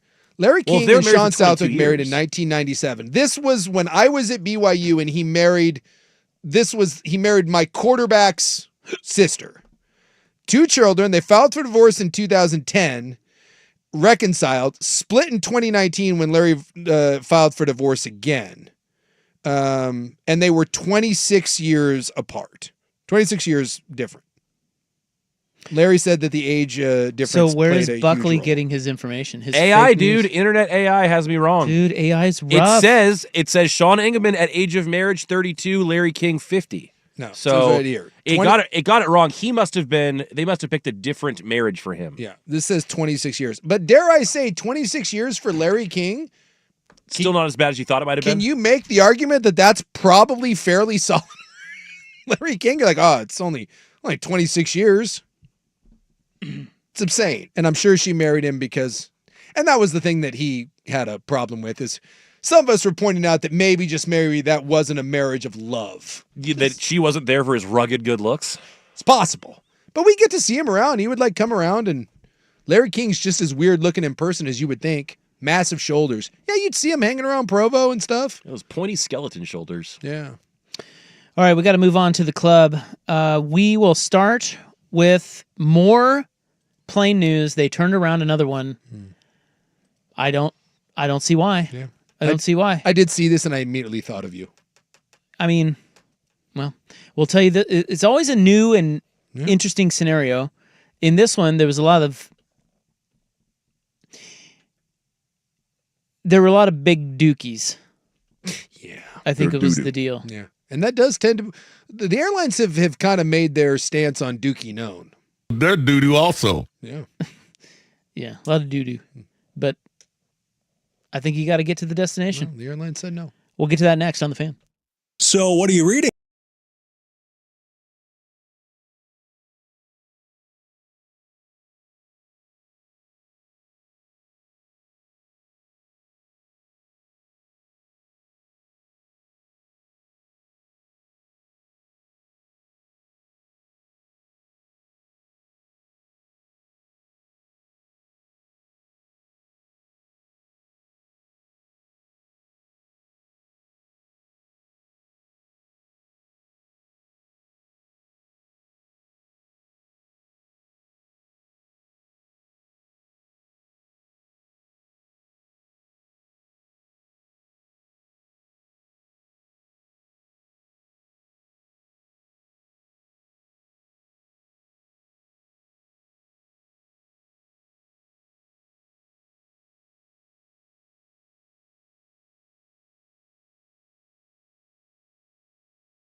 ticket, as Buck said in his sports story.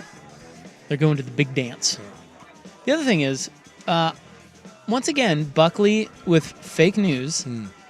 Somebody pointed out on the text line, we were talking about the Miss Sucky jersey, the Missouri-Kentucky jersey. Is that not real? Well, it was real, but the dad was wearing the Miss Sucky I thought the mom was. jersey, not the mom. Oh, you Idiot. looked at the photo, idiot. Well, no, I didn't. You're the only one that told me about it. I thought you looked it up to confirm. No! I trust my producer. That's a bad idea. We learned that last week. Terrible idea. So the dad was wearing a The shirt. dad that was- This is said a Miss fool me Sucky. once, shame on you. Next Fool to me the twice, mom? shame on me That's still situation. kind of fun. I still kind of enjoy that. Hey, Dad, you like Miss Sucky, do you? Which is worse, the mom being Miss Sucky or the dad wearing his Miss Sucky shirt? So that's probably one where the mom, see, that changes everything because the Yeah. mom, so they know what it says, and mom's like, I'm not wearing that. Yeah. You're wearing that. And he's like, okay. I'll be Miss Sucky. Yeah, that's the not putting the 1A Vag for You license plate on. Exactly. True story. I'm trying to remember. There was a gal at my gym that was wearing a sports team tank top that was custom made that had something on it that we were debating whether or not she knew what it meant. I'm trying to remember what that was. Whenever I see something like that, I'm always intrigued about whether or not the person did that intentionally, and you can kind of tell by looking at them. It's like the same sort of guy that wears a Big Johnson T-shirt. Like there's a certain sort of fella. You're like, yeah, that looks like fits. That looks like it fits. You're always trying to size that person up. You're like, are you aware of what that shirt means? You're like, yeah. It's always an awkward conversation. All right, where were we? Well, we were talking about Miss Sucky there for a second. Planes, turning around. Yeah. Yeah, this one's going from Chicago to Delhi. Is that right? Delhi? It's a long flight. In India? I've flown into Delhi. Of Yeah? course you have. How was that? Flying in was fine. We got delayed 4 hours flying out because the smog was so bad there wasn't visibility.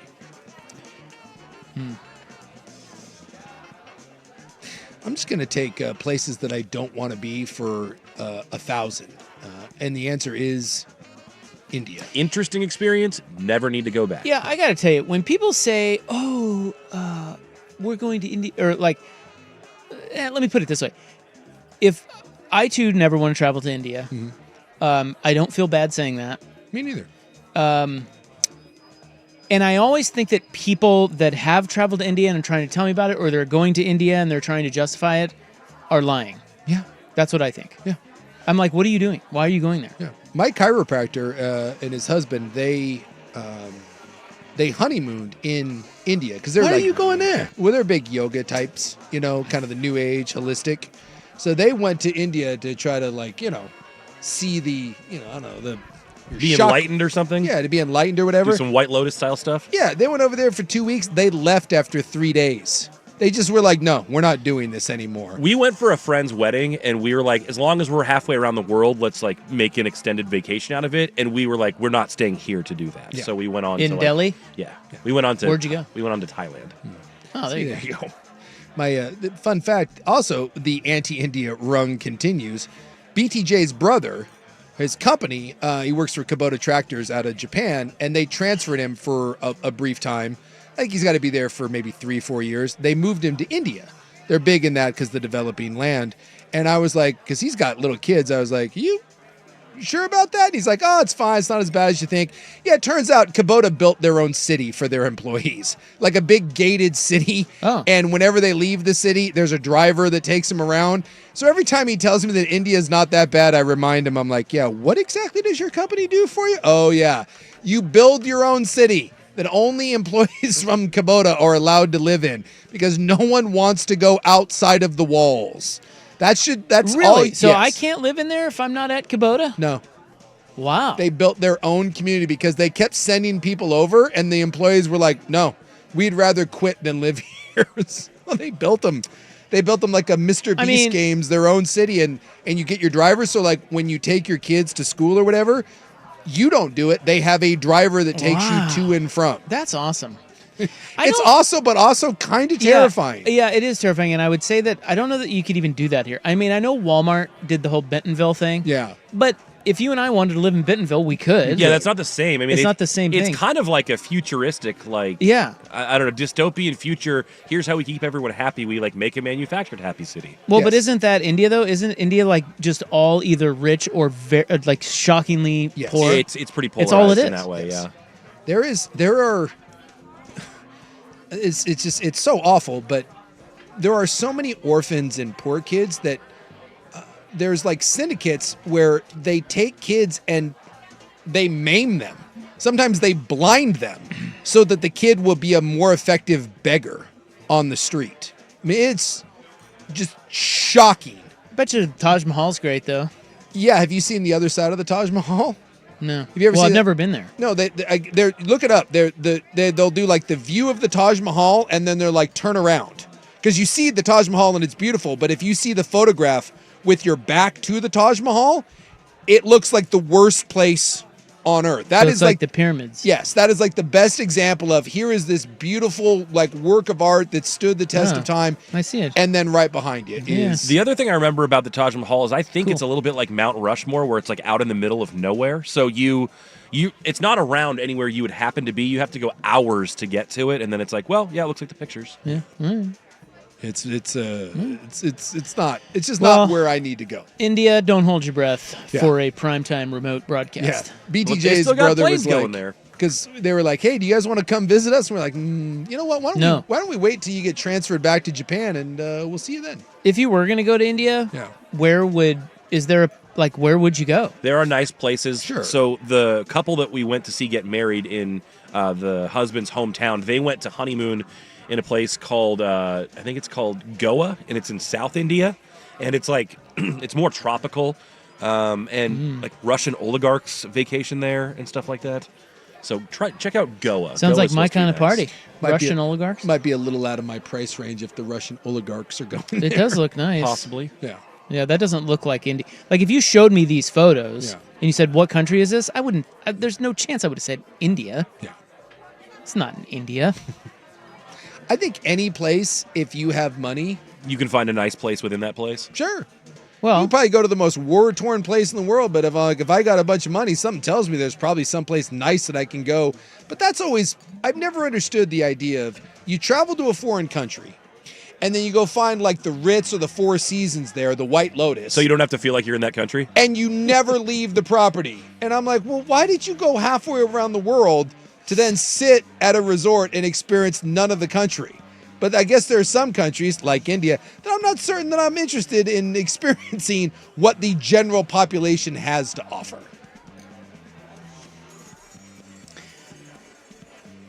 I'm going to give you FU money. Okay. I would like FU money. For the rest of your life. I would like that. But you must live in India the whole time. You cannot leave. Yeah. Are you doing it? I mean, you're done, dude. I got FU money. Yeah. Yeah. Yeah, I'm doing it. Okay. You could, I promise you could carve out. Again, where's the Russian oligarchs? What's the name of that place? Goa, Goa. But once a year.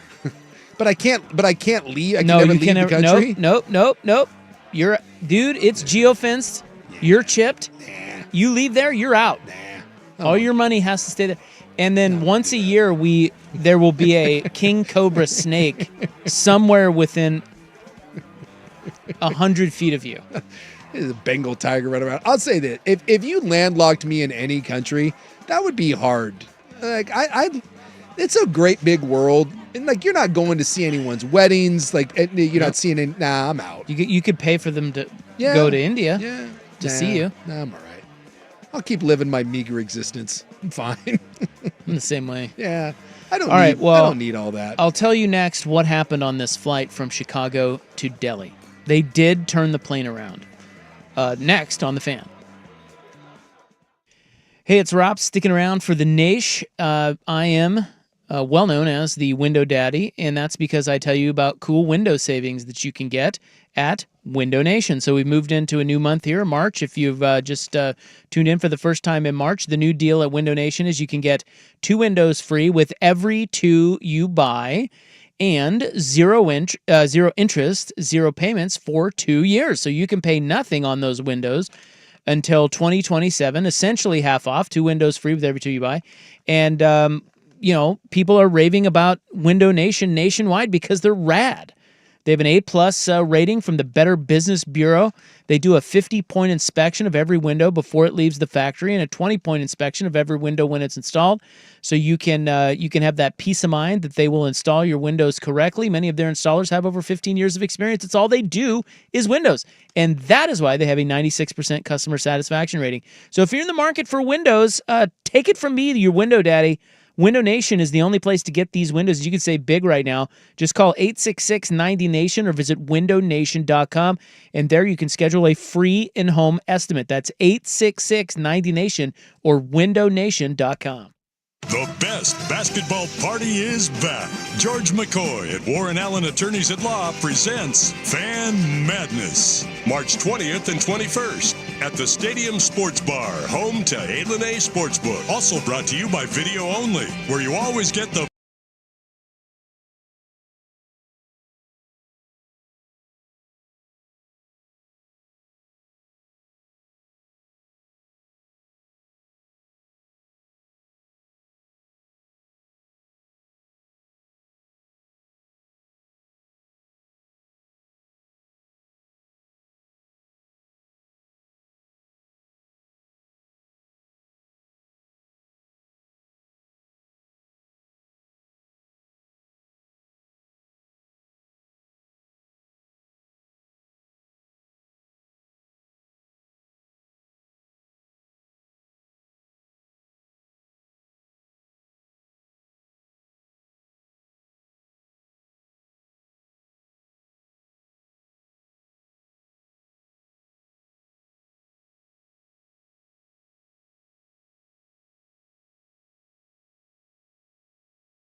Now, is anybody going to cop to having flushed something other than the poo-poo and the TP? Never done it. No. I respect, as someone who has had a septic tank collapse on them many, many moon ago, I respect the septic system like no other. Like, you cannot go rogue on that. And I will never understand the people that selfishly just are like, man, whatever. Well, if anything goes down there. One of my finest stories is when I was in Tulum and I had to dookie. Mm-hmm. Remember that? Oh, yeah. When I was on the bus. Yes. And I was about to crap my pants. And I saw the little girl pop up out of nowhere. Hatch. And I was like, oh my God, there's a bathroom on the bus. Well, you're not supposed to poop in that bathroom, but I did. You don't have a choice. I did not have a choice. I was about to. And you know what? I don't hold you accountable for that because those are battle conditions. But I often wonder, like, what did they have? Like, what does that mean on the backside, if you know what I'm saying? Look, I understand, but again, I can't hold someone for what they did in Vietnam. I can't hold them accountable. Like, it's war. It was war. You know, and war is hell. I'm not here to judge. But for the most part, and by the way, it's not like you were flushing Matchbox cars down there or whatever. You just, you did what you had to do. But these people, like, there's trash cans. I'll have this, like, if you travel to any kind of developing country or whatever, they'll oftentimes will ask you wipe and you have to throw the toilet paper away in the trash can. Yeah. And then there's a spray hose for you, a bidet to hose yourself down because those systems can't take it. And you hear horror stories about these jackass people from Western countries that are like, well, that's disgusting. I'm not putting my poo paper in and so they start flushing. And then you break their pipes and it's way worse. Exactly. And especially on an airplane, you're flushing bags. Yeah, these people. Yeah, it was bad. This is a huge plane, a 14-hour trip. But here's the thing. So, do you know how many toilets were on that plane? Well, I'm assuming that's a big plane. I mean, that's a long flight. So I'm going to say that there's 2, 4, 6. I'm going to say there's at least 6, maybe 8. There were 12. Yeah, those big planes have a lot of toilets. 12 toilets. They clogged them all? No. Close. 10. Oh, I read 11. Did they get 10?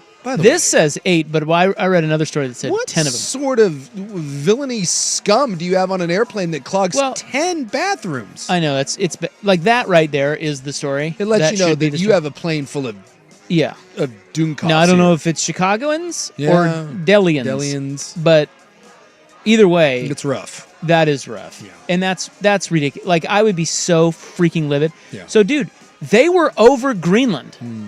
They were, so this is like I said, it's a 14-hour trip. They were 5 hours into their trip when 8 of the 12 toilets broke. Okay? Yeah. So now you have 4 toilets and 9 hours left. Can't you keep going? No, look, if all 12 are inoperable, that's a problem. I wonder if the But remember, you still have to go back 5 hours. Now, if you're wondering, so which would you rather have?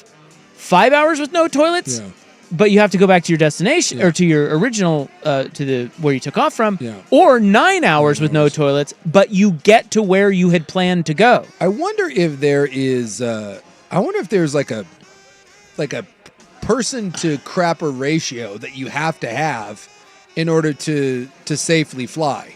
I'm dead serious.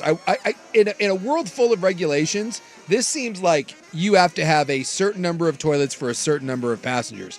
Otherwise, they probably take it out of the pilot's hands. Well, they said that there was no because it was late at night. Yeah, there was no other airport for them to the nighttime restrictions at most European airports at that time. They could not go over to get to Europe and then land there. So they had to go back. They had to go all the way back to Chicago. Boy, I'll tell you what. I probably would have been arrested because I would have caused a scene. I would have been, and not at the fact that we were turning around. I would have been cursing. So I am of the opinion. There would have been at one point me stand up and yelling, "You filthy sons of bitches." I am of the opinion that this was done on purpose because they said they found polythene bags, rags, and clothes that had been flushed down and stuck in the plumbing. Wow. So I'm guessing somebody was doing a bit. Why? A really bad bit. Well, because they're a-holes. That's why. Some YouTube prankster. Boy, I by the way, I do not put that past anyone.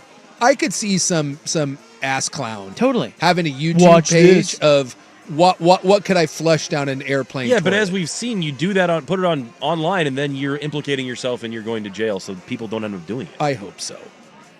Yeah, I don't know if it was for the gram or anything. I just think that I could see somebody doing that and thinking that that's, how people do. Well, I mean, is it any different than the people that walk up and just punch old people out of the blue? No. Why do people do that? Stuff happens. Makes no sense. No, that stuff happens all the time. The amount of stuff. In fact, I recently found a page, and it's called Pranksters. It's like pranksters getting what they deserve, and it's basically pranksters and then just getting their ass kicked by the people that they're trying to prank, and it's my new favorite thing to see. Because these people deserve to be socked right in the face. And whoever clogged this toilet, 8 of these toilets, deserves to get kicked in the nuts. You imagine the anger you're on a trip and you have to, 10 hours you've wasted plus the time it takes you to get back, deboard, all that, find another plane. The fact you already have to do a 10-hour flight and now basically you have to spend that time going back and then do it again, that sucks. Dude, I would be just... Yeah. The amount of rage, I don't know if I could continue. I'd be fearful that if I could find out who did it, I would be fearful that you're interrogating the cabin, finding out who's been to the bathroom. Yeah, it'd be bad. But I mean, seriously though, can we focus on the real problem here? And that is, why is 5 hours back to Chicago better than 9 hours and at least getting the people where they want to go? 4 extra hours. 4 hours without a biohazard issue. Yeah.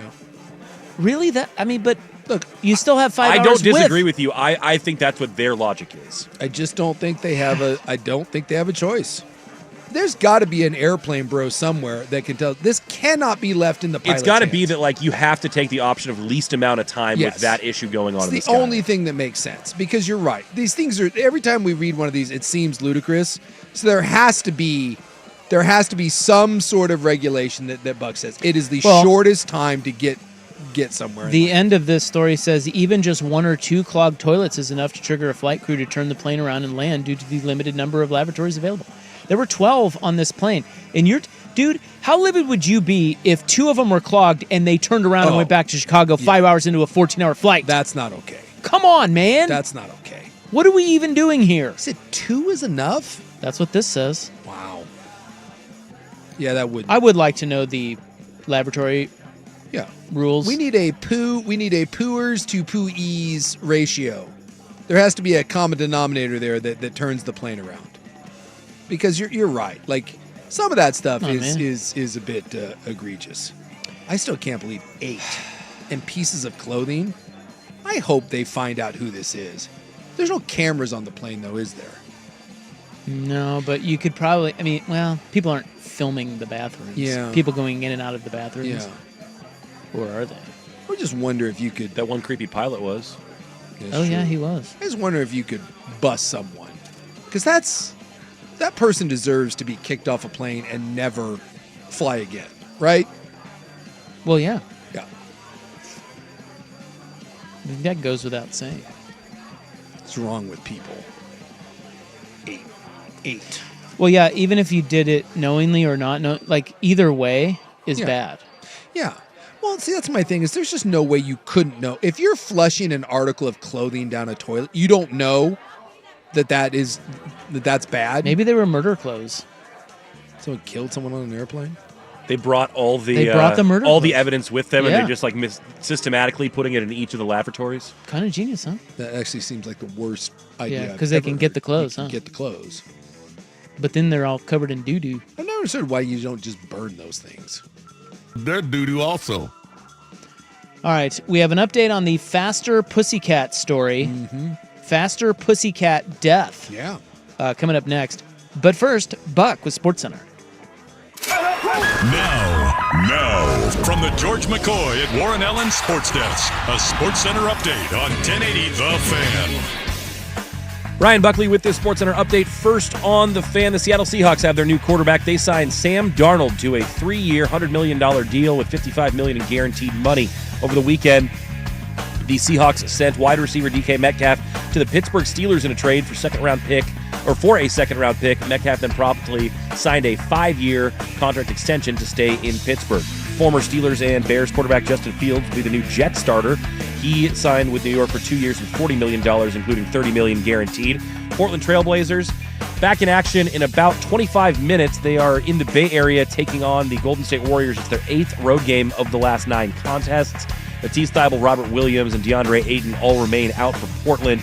Blazers are a 12.5-point road dog. And in Major League Baseball, the Yankees starting pitcher Garrett Cole missed the entire 2025 season as he undergoes Tommy John surgery. A couple more automatic bids in the NCAA tournament field. You've got Wofford beating Furman to advance from the SoCon. And additionally, Robert Morris punches their ticket to the big dance. More sports scores and stories in 30 minutes. I'm Ryan Buckley from the George McCoy from Warren Allen Sports Desk. Hurt and missing work, insurance companies acting like jerks. Don't call your mom. Call George McCoy at warrenallen.com. Jump back to earlier parts of your favorite fan shows on the Odyssey app. The only way to rewind Portland's sports leader, 1080 The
It's got kind of Warrant. This is not what I was expecting. Warrant vibes, yeah. This is faster Pussycat. Seems like slower Pussycat. Their rise to fame started in 1987, according to Wikipedia. 87? 1987. They're on the same album or the same label as Metallica. So this is written by Tame Downey. I think that's how you pronounce it. Yeah, he's their lead singer. Yeah, he's the guy at the head of this controversy. Yes. When are they going to get to singing? I was wondering the same thing, Isaac. Here we go. Sounds like Great White. It's a little Steve Tyler-y.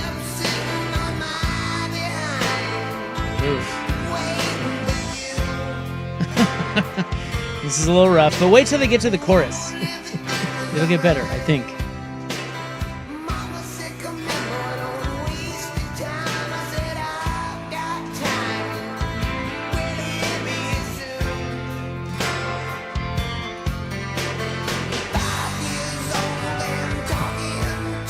This is not good. No.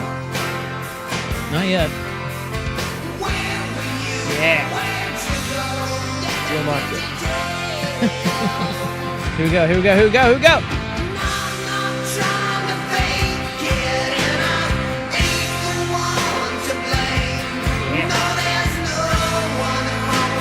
In my house of pain. It does have a Warrant sound to it, Yeah, for sure.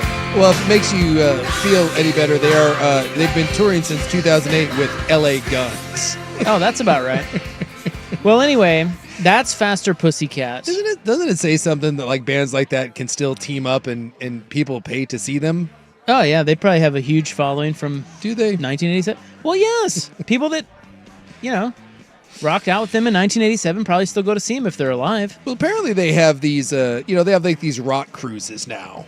And like where you get together, you go on a cruise, and then you see bands like Faster Pussycat that play. Kid Rock's got one. Yeah, Kid Rock has That's one. right. Like the Offspring have one. Can you imagine, by the way, someone being like, "Hey, Rob, got a great idea. We're going to take a week. We're going to head down to Florida. We're going to get on a cruise ship. It's going to take you around the islands. And more importantly, we get to listen to LA Guns and Faster Pussycat." What do you think the 2,000 people on that ship are like? Yeah. Much like the lead singer. Yeah. Man. And if you see the What a lead singer, crew. hey, Yeah, tame. and by the way, his wife or fiance kind of looks about the same. Well, if you hadn't seen, they were in a fight Yes. on this cruise. Yes. And she wound up dead. She went over the ship. She went over, yeah. Never to be seen again. Still haven't found her. They have not found her body. And so they said it was a loud, nasty argument followed by her going over. And I'm like, okay. Yeah, Which that is sounds not like an funny. accident. It's not. Exactly. So I was like, there's no way. I've been saying for years, if you're in a turbulent relationship, don't go hiking, don't go on a cruise ship, you're getting shoved over. And I was just waiting for this dumbass to be caught red-handed, because clearly you threw your crazy fiance overboard. Well, even though Why is she crazy? Maybe he's crazy. Turns out it's the other way around. So Kimberly Birch is her name. Still hasn't been found. Fiance. Fiance. Tragic, by the way. Like, that's a horrible death. Jumping at night from, you know how high those damn cruise ships are? Yeah, were they in Miami or something? Yeah, they were off the coast of Florida. Oh, the Gulf of America. Yeah. Oh, wait, no, they'd be on the Well, they'd be Pacific on side. the other side. Maybe they're making their way around the Gulf of America. But I guess they have video, and we owe an apology. Yeah. She just jumped. Yeah, to old the downer there. Yeah, I guess she climbed up on the railing herself, Peter Pan right off into the night. Yeah, they're saying that there are people that were on the ship that have video of her climbing the rail and taking a step off. Wow. And like you said, they haven't found her body, but they have not said anything more about how they're ruling the death or anything. But They said sounds it's- like the guy, cut and dry. he might be off the hook here. Boy, I'll tell you right now, that is the upsets of all upsets. If I told you that faded 80s glam metal frontman has heated argument with crazy fiance on the top of a metal cruise ship. Yeah, that was minus 1,200. He did it. Exactly. Dude, that is the upset of upsets. And imagine, by the a way, 15 seed taken out of 2 right there. the state you have to be in to throw yourself off a cruise ship over the lead singer of Faster Pussycat. Well, maybe that contributed to it, you know? Once Maybe you go she's Faster Pussycat, you can never go back? She's sitting there going, my God, what is my life? But once you go Faster Pussycat, you can never slow down. No. I'm arguing with the lead singer of Faster Pussycat. Yeah. And wait, I'm engaged to him? I rely on this guy? And it's just over. Well, look. When you're engaged to the lead singer of Faster Pussycat, something tells me life's a little wild. They did have matching neck tattoos, if that. Exactly. See what I mean? Yeah. That's what I mean. Yeah, here's the other one. I'm gonna have to amend this. Never, if you're in a turbulent relationship, never go hiking, never go on a cruise ship, never get matching neck tattoos. I think the matching neck tattoos is it's how you end up hiking. It's how you end up on the cruise ship. I've always thought it'd be sweet if you two did that. To commemorate 20 years of the show, you know? What would we tat on our necks? I mean, 1080 The Fan. Maybe a PT 20. Maybe a cool we could PT come up, tribute. Yeah. Primetime 20. Well, you don't have a tattoo yet. Let's let's make it your first. Get it right there on your neck. Boy, I owe the Faster Pussycat guy an apology. The moment I heard that, I was like, oh yeah, that dude had enough and just whoops overboard. And the fact that he was like, I don't know what happened. We have an argument. Next thing I know, she went overboard. That's your story? You got to come up with a better one than that. Good thing for that guy that there were people filming. Probably turns out to be true. Probably because of the argument. You know, yelling and screaming and, you know. Yeah. That leads people to take out the camcorder and. Now, but that also raises the question of, like, when you see somebody step up to the rail as if they're going to jump off, like, don't you, like, you don't film, you go and try to help them. Well, yeah, I was John wondering. Bon Jovi did. Maybe nobody, based on them being on cruise ships, maybe no one can get to each other's balconies or whatever, but, like, wouldn't you, instead of filming, like, run and go get help or, like, use that phone to call, I don't know, the emergency services on the ship? Or how about yell down to them, talk to them if you can? Like, hey, don't. If they're within shot of you filming, can't they hear you? Yeah, right. You would think, though, in today's world, no one intervenes. We just film. I mean, that is what you could yell something like, "Don't do it! Faster Pussycat rules!" But yeah, that's terrible. I feel bad. That's Do you? No, well, you don't. Look, you don't. I'm not saying that she was going to cure cancer, but that's someone's. I don't know. I don't know if it's someone's mom or. Whoa. It's a rough go of it. Yeah. To think that you're in that bad of a spot that you're willing to end it all in a horrible way over Faster Pussycat. You can't do that. And I'm guessing that's a terrifying thing to just look out into that dark ocean abyss on the top of one of those cruise ships. Although when you hit the water, that's probably the end of it, right? Depends on how far her drop was. You know? Yeah. Maybe not. Might have been drowning, hypothermia. Might have hurt something on the fall that made you unable to swim. Yeah, people are saying you really can't shove someone over those railings. Oh, I think you can. Yeah, the same guy said it takes a big effort to get over the rails of a cruise ship, he said. I mean, that's I don't not know. surprising. I've never been on a cruise ship, but that's like just hotel windows. You can't get those things open because they don't want people to jump out of them. Yeah. Right. Like Vegas don't have balconies. By the way, I'm looking at the railing on some of these cruise ships. You could easily shove someone over. What are you talking about? I think the newer ones have tried to make it more difficult barrier-wise. Like, I'm looking up like one of these big cruise ships, and look, I'm not saying that it's like, 3 feet tall and you can stumble your way across, but that does not look like it's that hard. I would say that's like, on most people, here I'm looking at some of these photos, you're looking at mid-chest that goes to. So certainly the fulcrum would be the waist. It's above the waist, it's going to be hard, but you can shove someone over. Well, I tell you. You might have to like grab a leg, but again, it's easy to be like, oh yeah, we were doing the Titanic King of the World thing, and next thing you know, oops. I'm an expert on this because I watch Below Deck. Exactly. And they're not, those railings are a piece of cake. You could jump over it without even touching it. Yeah. It's like hurdle that thing. Now those are yachts, not cruise ships, but I don't know. I can't imagine they're much different. No, I'm looking here at like these really nice big old cruise ships, and the railing is again they're not making it easy to go off, but those are not a great barrier to. I think it's more of you're trying to keep the toddlers Right. and like the kiddies and maybe the drunks from just stumbling over one. So this says railings on cruise ships are legally required to be 42 inches tall. So that's So it's 3.5 It's feet. 3.5 feet. Yeah, what are you talking about? It's no. Well, then Yeah. it's exactly what Suk said. It's to keep little kids Yeah. from falling over and Yeah. for drunks to just tumble over. But if you brought a chair up, you could climb up and just jump right over. 3.5 feet. You don't need a chair. No, you could probably just swing your leg over. Yeah. Yeah. You could just. Yeah, totally. And then they have the step part. Like the little. Yeah. You could It's like steps. Yeah, you could step on one of the railings and then just step up there. Yeah. By the way, I don't know if this is true or not. I'd like to believe it is. Someone on the text program. My wife tripped getting out of bed after sex, almost fell out of an upper story window naked, barely caught herself in What? the jams each side. No way. Yeah, she said. Where? I don't know. That's why I need What? further clarity. He goes, I 100% would have gone to prison if she didn't catch herself. No one would have believed me. And by the way, that's true. If your wife had fallen out of a high window naked after having sexual relations with you, yeah, dude, you shoved her. Yeah, but you got to prove it. You can't just. I mean, you got to prove it. I don't know. You do. That's suspicious. That's Well, it is suspicious, behavior. but no matter how suspicious it is, you got to prove it. Sorry, dude, you're going to jail. I didn't do it. Oh, yes, you did. Oh, we think you did. I'll tell you what, you put me on that jury and you give me those circumstances, I'm the first one standing up like, oh, your God. ass did that. And my first question, do you listen to Faster Pussycat and do you got neck tattoos? Because if you do, you did it. 100%. And then it turns out that you were having an affair and we catch you in that. You're going down. You're getting burned. Tell you what, I'm going to warn the BTJ never to go on a cruise with you. Oh, 100%. I wouldn't go with her. It's not me that I'm the one that's worried. All right, we'll wrap it up next on The Fan.